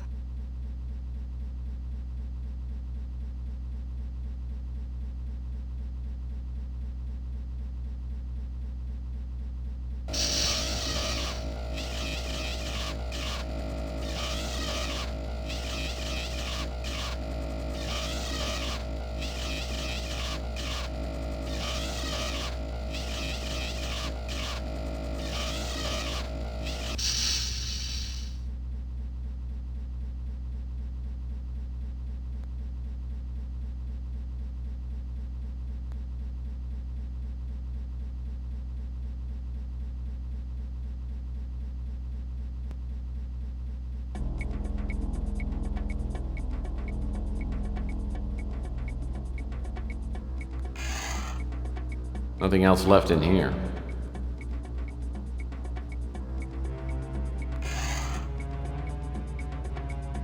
Nothing else left in here.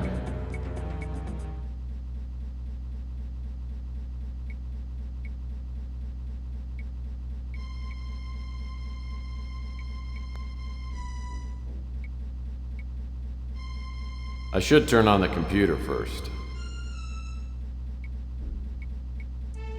Computer passcard required to access this computer. Thank you.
Warning. Security sweep will begin in 5 seconds.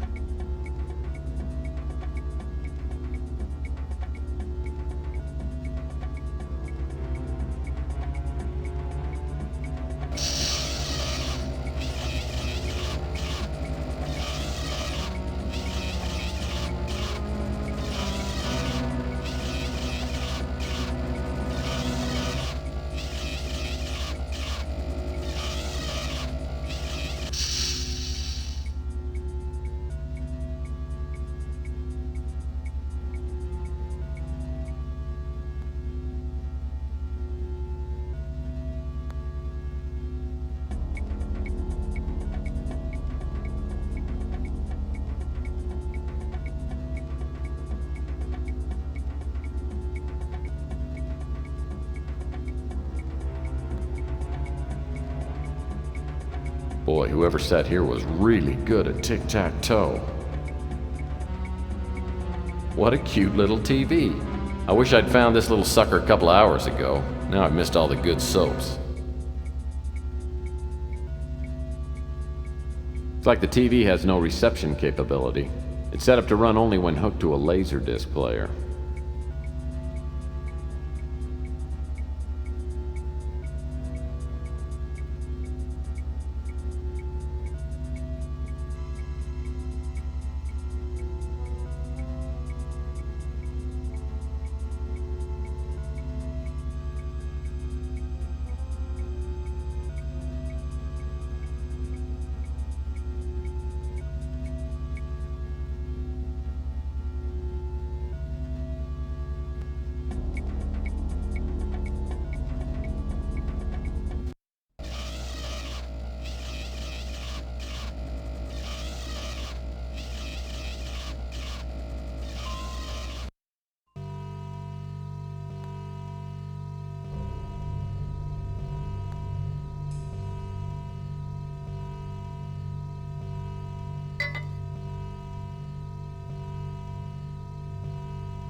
Poor little guy. He must have tripped something on the console, or maybe the old roast beef sandwich spontaneously combusted. At least he got the door open for me.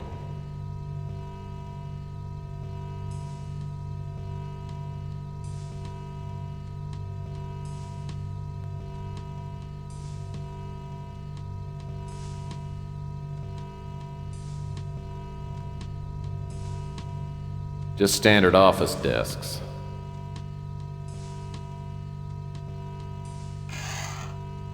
This looks like it might open one of those office doors.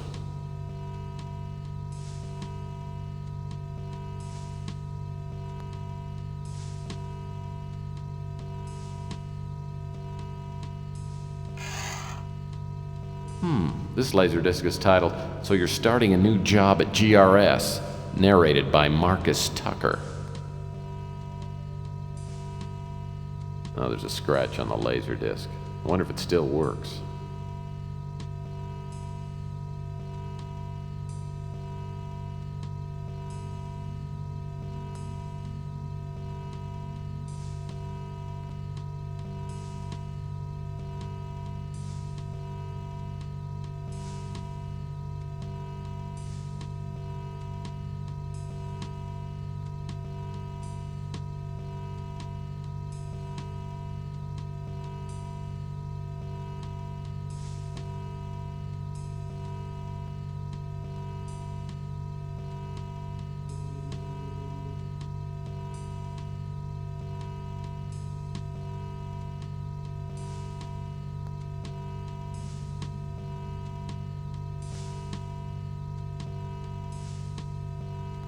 It's like the TV has no reception capability. It's set up to run only when hooked to a laserdisc player.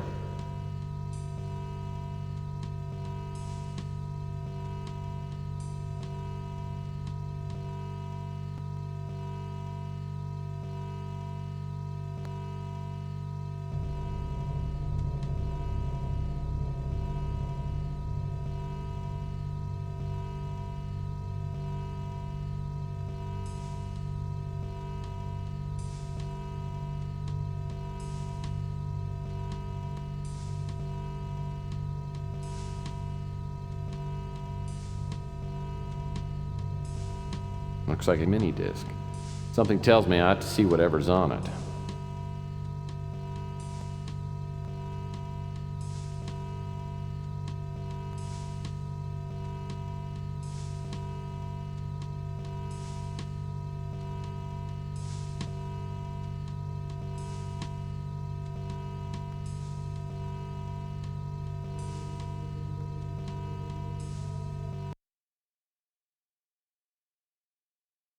I've made initial contact with the cult. The Colonel's information was right on. There are at least 2 employees here that are members. I haven't been able to find a solid link between GRS and the cult, but I'm sure Tucker knows what's going on. Over the past month, I've been letting people know that I support the eugenics movement. Finally, I was contacted today by a cult member named Murray. He's a project supervisor. I'll be attending an initiating meeting tomorrow night. I've gotten to know one of the young researchers, Paul DeBois. I'm fairly sure he knows nothing about the cult. He told me that Tucker doesn't trust most of his staff and has the project groups working separately. 9 or 10 people came to the meeting in Tucker's office. The only ones I knew were Tucker, Murray, and Paul. I got the name of only one other cult member, a creepy little Nazi named Camden Leander. He seemed to be the highest-ranking member. I didn't learn much. They seemed more concerned with grilling me and Paul. I don't think Paul is cut out for the cult. I think he's attended the meetings to get to know me. I've advised him to get out while he can. Also, there's a young woman named Alaynah Moore who works as Tucker's assistant. She doesn't seem to know what's going on here. I think she knows too much, and she'll probably be eliminated when the current project is finished. I've warned her to get out of the company. It looks like the project is almost completed. The cult members are ecstatic. I keep hearing them use the words purification and illuvion. I don't know what they mean, but whatever's going to happen is going to happen soon. I'm not going to use a chip until I have a better idea of what they're up to. At our last meeting, there was an older man. He looked familiar, but I couldn't place him. Apparently, he's in charge. I noticed him staring at me during the meetings. Afterwards, he pulled me aside and said there would be a special place for me in the new order. I'm going to play along.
The dreaded conference room door.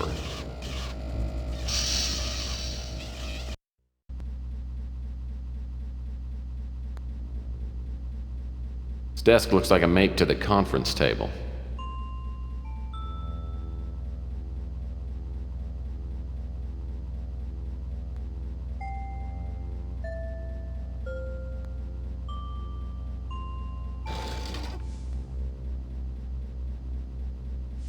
Another Playbub magazine. Say what you will, but I love the articles.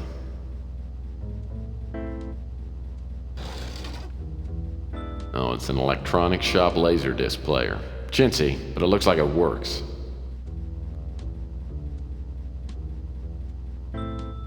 This thing's useless to me unless it's hooked up to a TV. Oh, there's a scratch on the laserdisc. I wonder if it still works.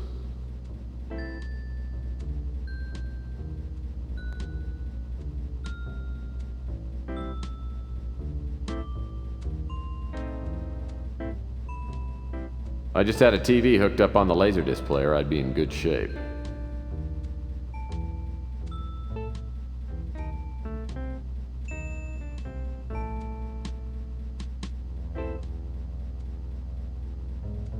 This chair looks really comfy. Wish I had more room in my speeder.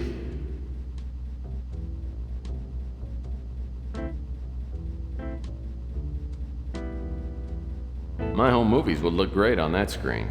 There must be a remote control panel that controls this video screen.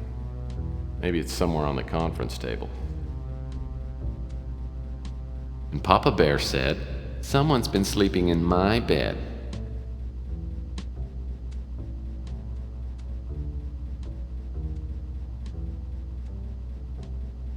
This memo consists of a short outline titled Anticipated Patterns of Organic Regrowth.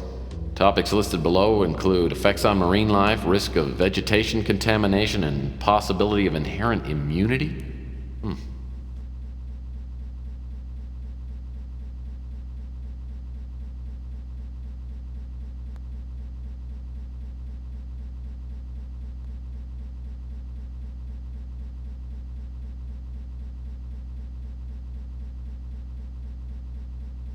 Warning. Security sweep will begin in 5 seconds.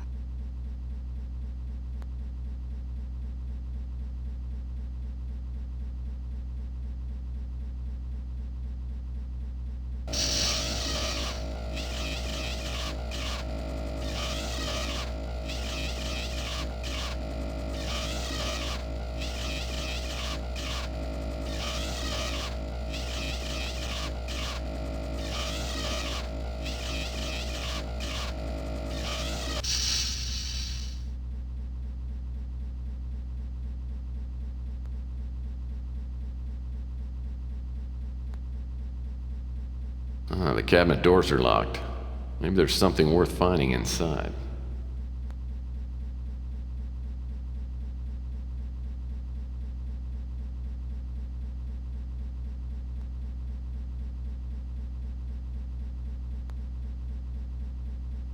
These mugs make me thirsty for a cup of Louis' Armageddon Espresso.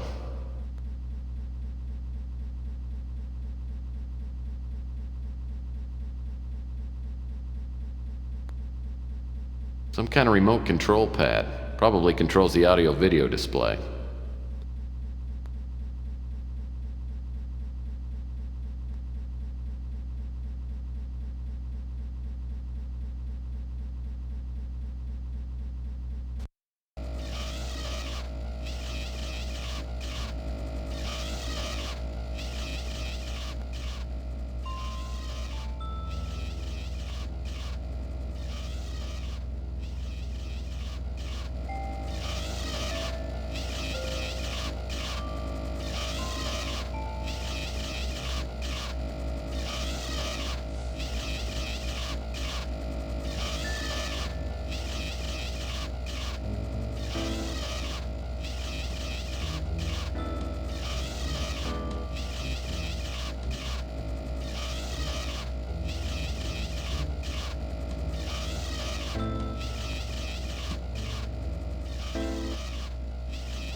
This looks like the door to the office of the head honcho. Locked.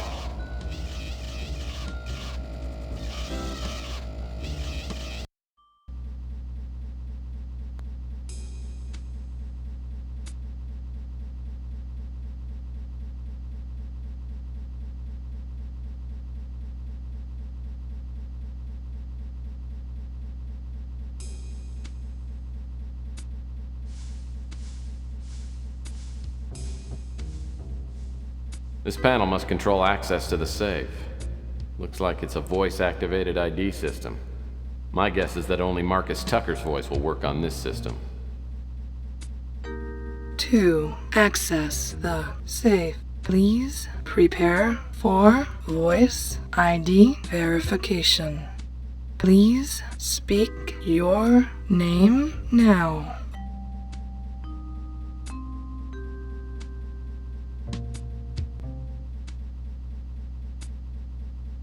I'm willing to bet that access to this computer is extremely unlikely.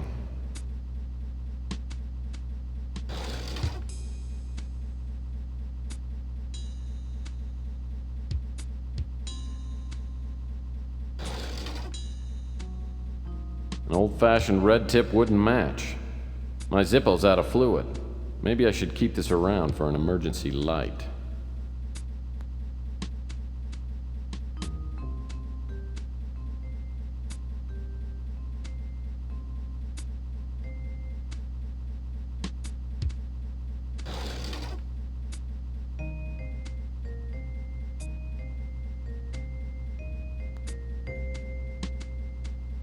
An old piece of masking tape is stuck here. Looks like some numbers are printed on it. 142235.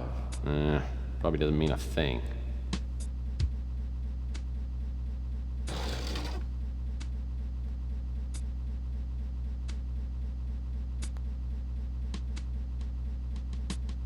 Nothing in here but a few pencil shavings and some dust.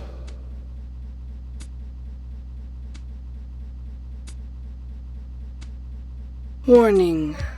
Security sweep will begin in 5 seconds.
It's like the TV has no reception capability. It's set up to run only when hooked to a laserdisc player.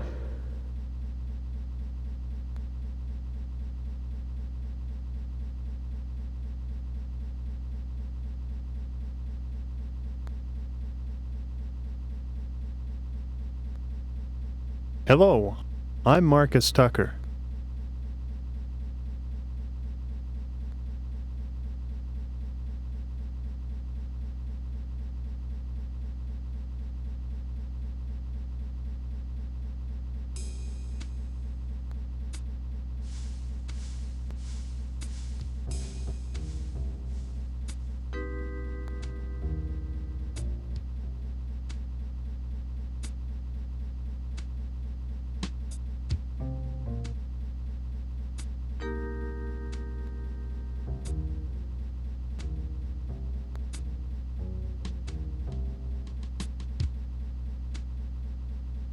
Well, that's not gonna work.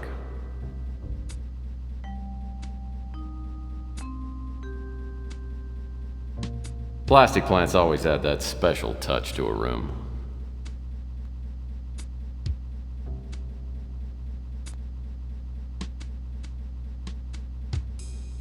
Plastic plants always...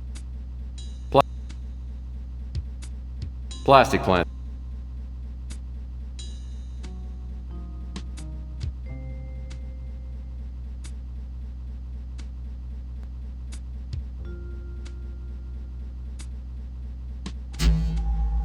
Hello, I'm Marcus Tucker.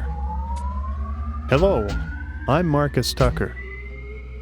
Hello, I'm Marcus Tucker. Stand by for DNA scan. DNA incompatible. Attention, security, intruder on premises.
A video cassette marked Project Presentation.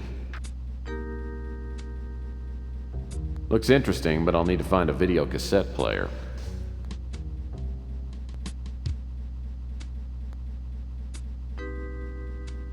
This little Buddha has 2 initials on it. ES. I'll bet that stands for Ava Shanzi. Let's take a look at this Buddha. Whoops. So clumsy. I'll be darned. This must be the winter chip. And it was right here under the cult's nose the whole time.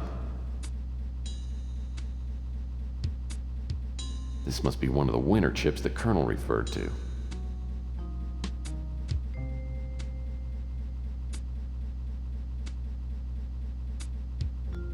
Looks like some papers have been shredded and dumped in here. In my experience, only important papers get shredded.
Plastic plants always add that special touch to a room. Plastic plants always...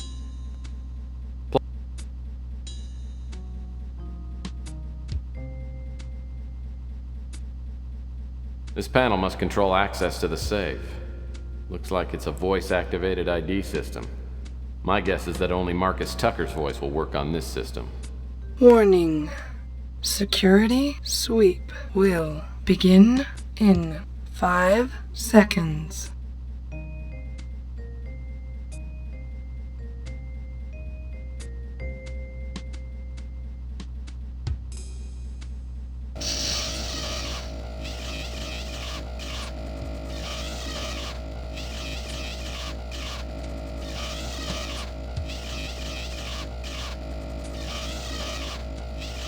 This panel must control act.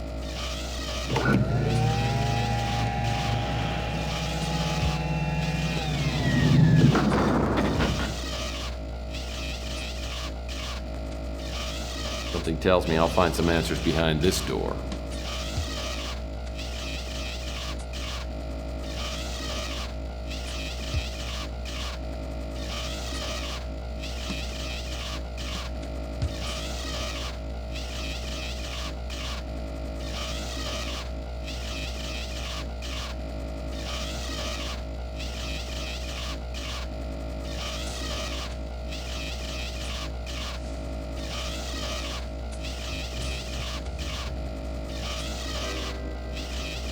Looks like Tucker used the standard 3-chair office array.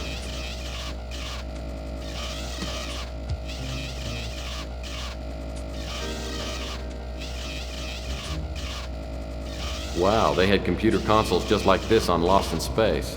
As a matter of fact, I think these must be the props.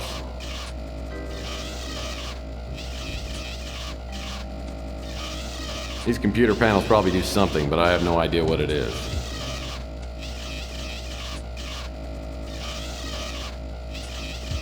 I'm willing to bet that access to this computer is extremely unlikely. You can always tell how important a person is by the number and quality of their mugs.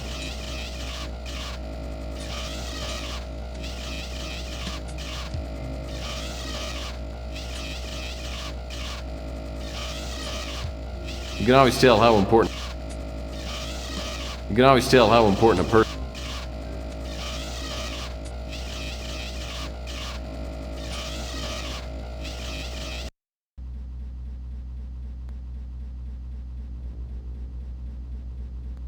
GRS must spend a fortune keeping the lights on at all hours. This is quality paneling, not like the kind Grandpa Murphy had on the walls of his rec room.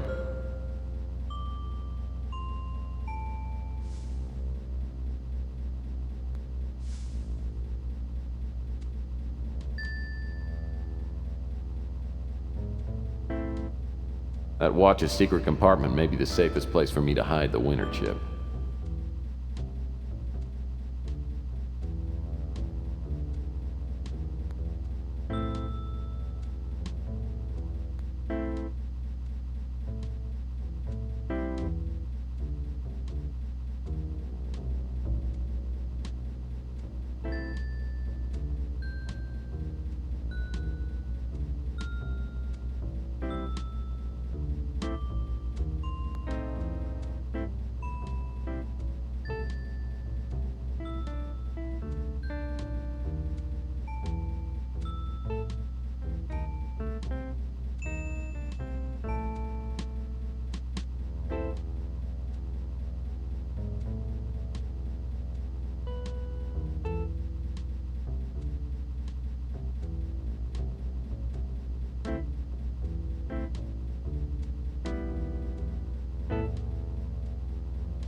Looks interesting, but I'll need to find a video cassette player.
These trees look real enough to eat.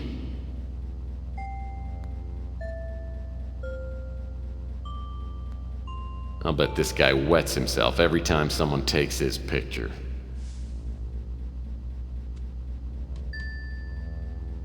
Admit it, you can't tell I'm bald.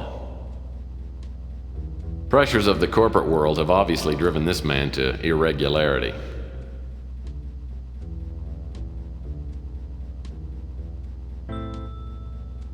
He'll sell no wine before it's time. Nepotism rears its ugly head.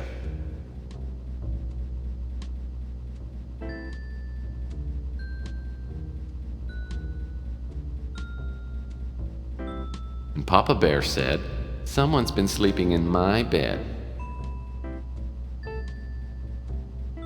My home movies would look great on that screen. There must be a remote control panel that controls this video screen. Maybe it's somewhere on the conference table.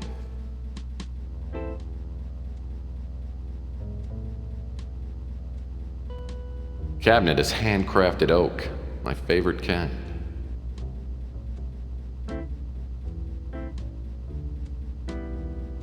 The cabinet doors are locked. Maybe there's something worth finding inside. Locked.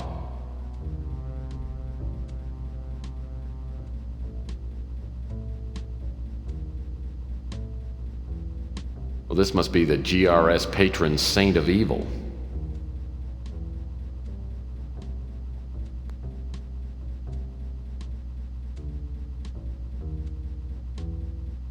These trees look real enough to eat.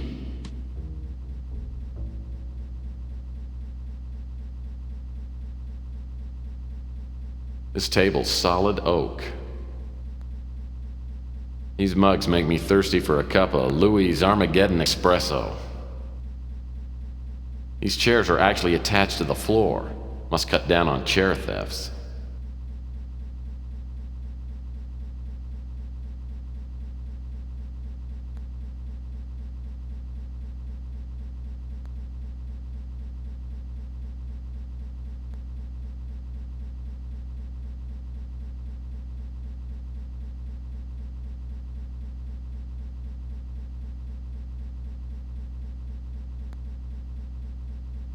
This memo consists of a short outline titled Anticipated Patterns of Organic Regrowth.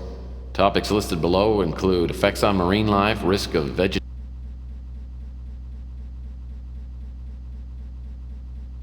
This memo consists of a short outline titled Anticipated Patterns of Organic Regrowth. Topics listed below include effects on marine life, risk of vegetation contamination, and possibility of inherent immunity. This memo consists of a short outline titled Anticipated Pattern.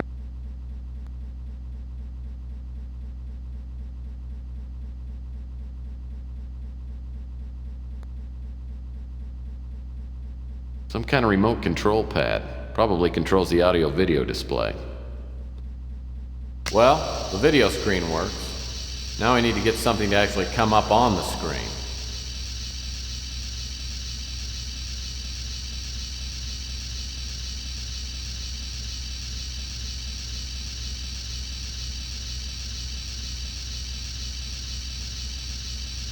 Well, that's not gonna work.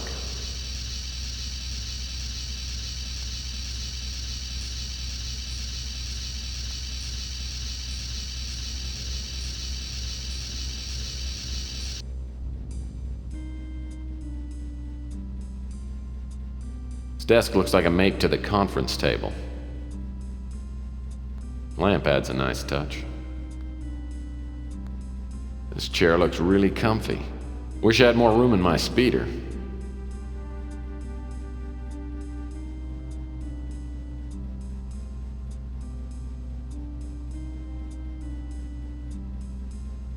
Hey, isn't that the actor starring in Doogie Howser, The Next Generation? Well, this picture must have been taken at the company prom.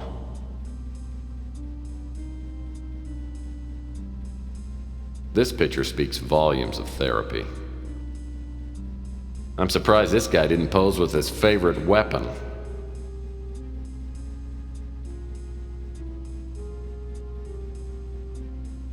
Barbizon changed my life. Hey, a woman.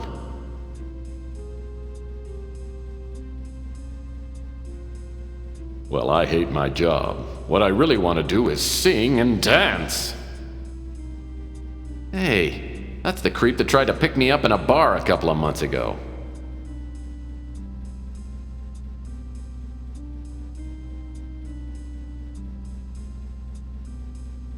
I'll bet this guy loves to be poked in the belly.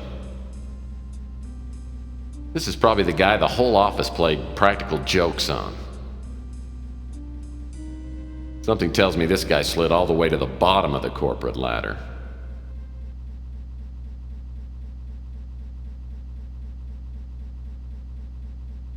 Kid tested, mother approved. What does this guy think he is, an action figure?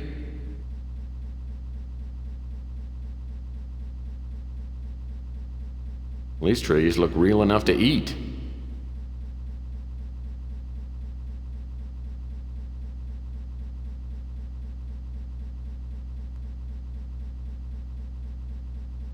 I'm pretty sure I bought a used speeder from this guy.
This type of safe requires a 6-digit code to open. If the people who worked here are anything like me, they would have written the code somewhere in case they forgot it.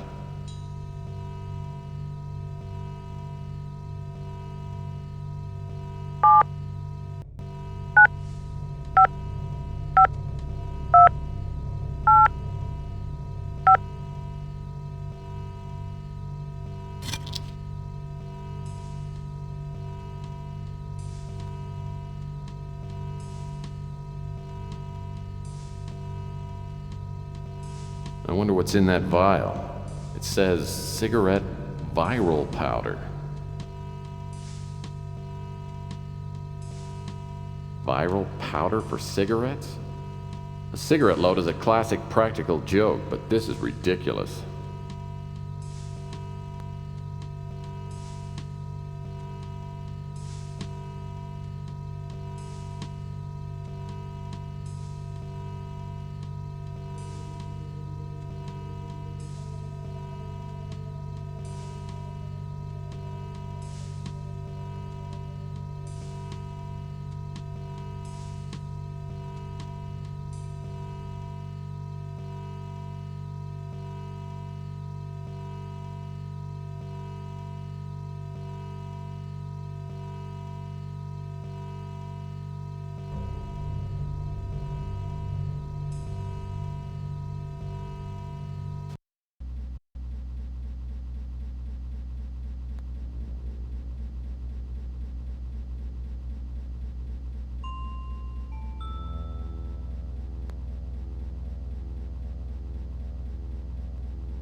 The cabinet doors are locked.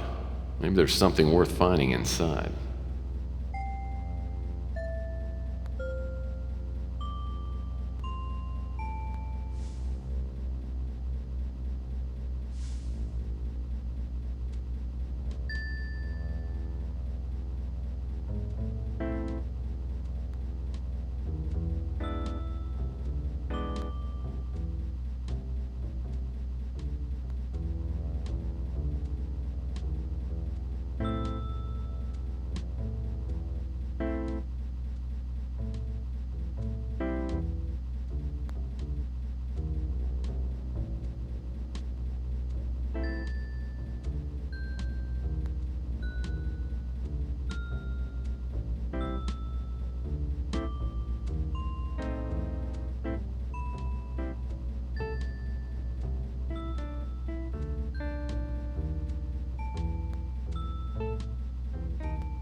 Hey, a key. Must open something here in the room.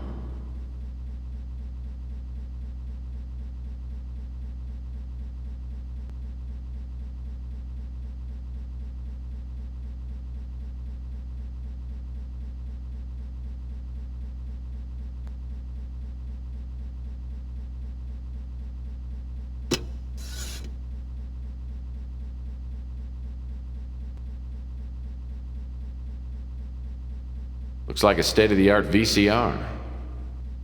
Okay, it's turned on now. My home movies would look great on that screen.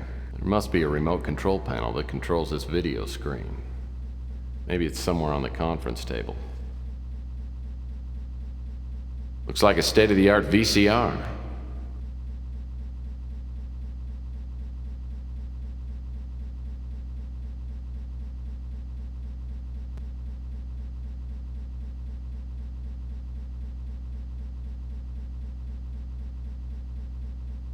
Though not an effective way to infect the mass population, the viral powder combined with tobacco then inhaled is the quickest way to provoke death. Witness its effects on the traitor Paul DeBois.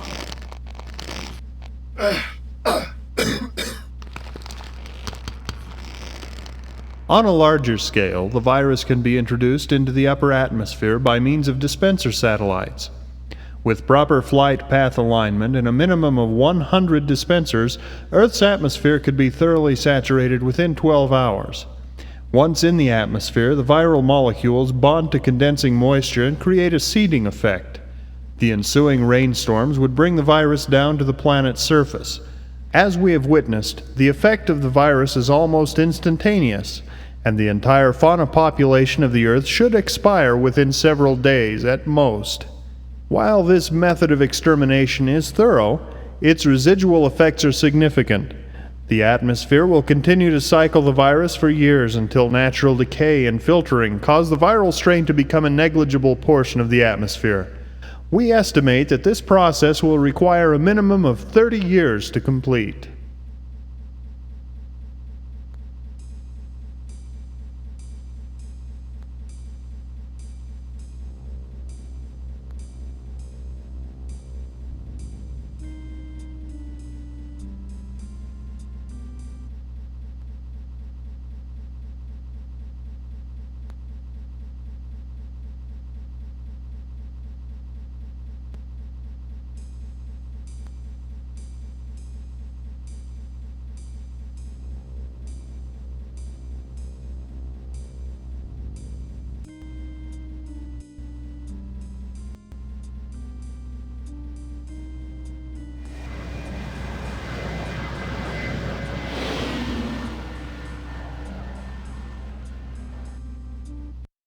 Sure, I'm glad to be out of GRS. I'll need to catch a few winks before I go anywhere else. First thing in the morning, I'll need to go back and check on Alaynah.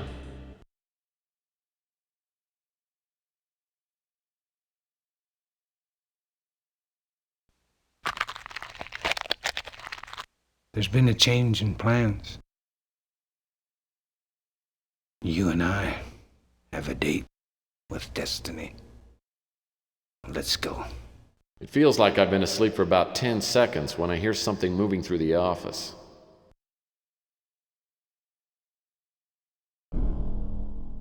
Hello again, Murphy. Remember me? If not, how about now?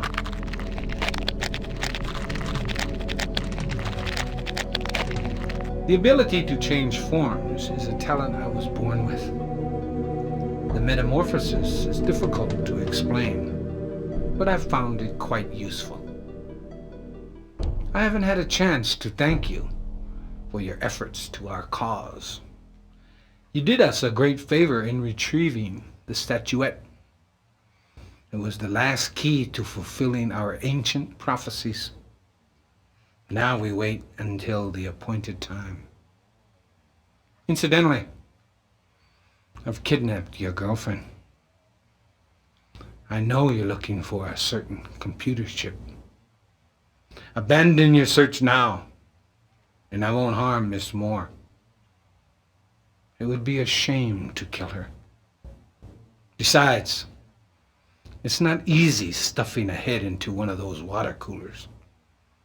Just ask your friend Pug. He's cooling off right now.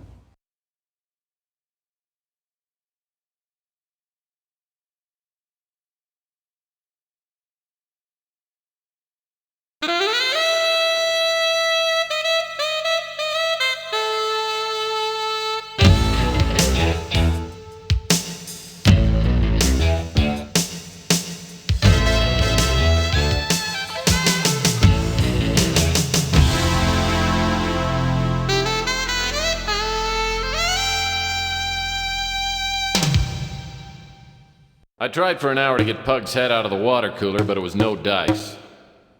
The police showed up and thought about grilling me until they realized Pug was a mutant. And it was like they couldn't care less. That's the trouble with this world. A life's still a life, whether it's mine or Pug's, it still has to count for something. If a crime to humanity is committed, someone should have to pay for it. The Chameleon had killed Pug for no good reason and had kidnapped Alaynah. I'm not about to let him get away with it. Not today.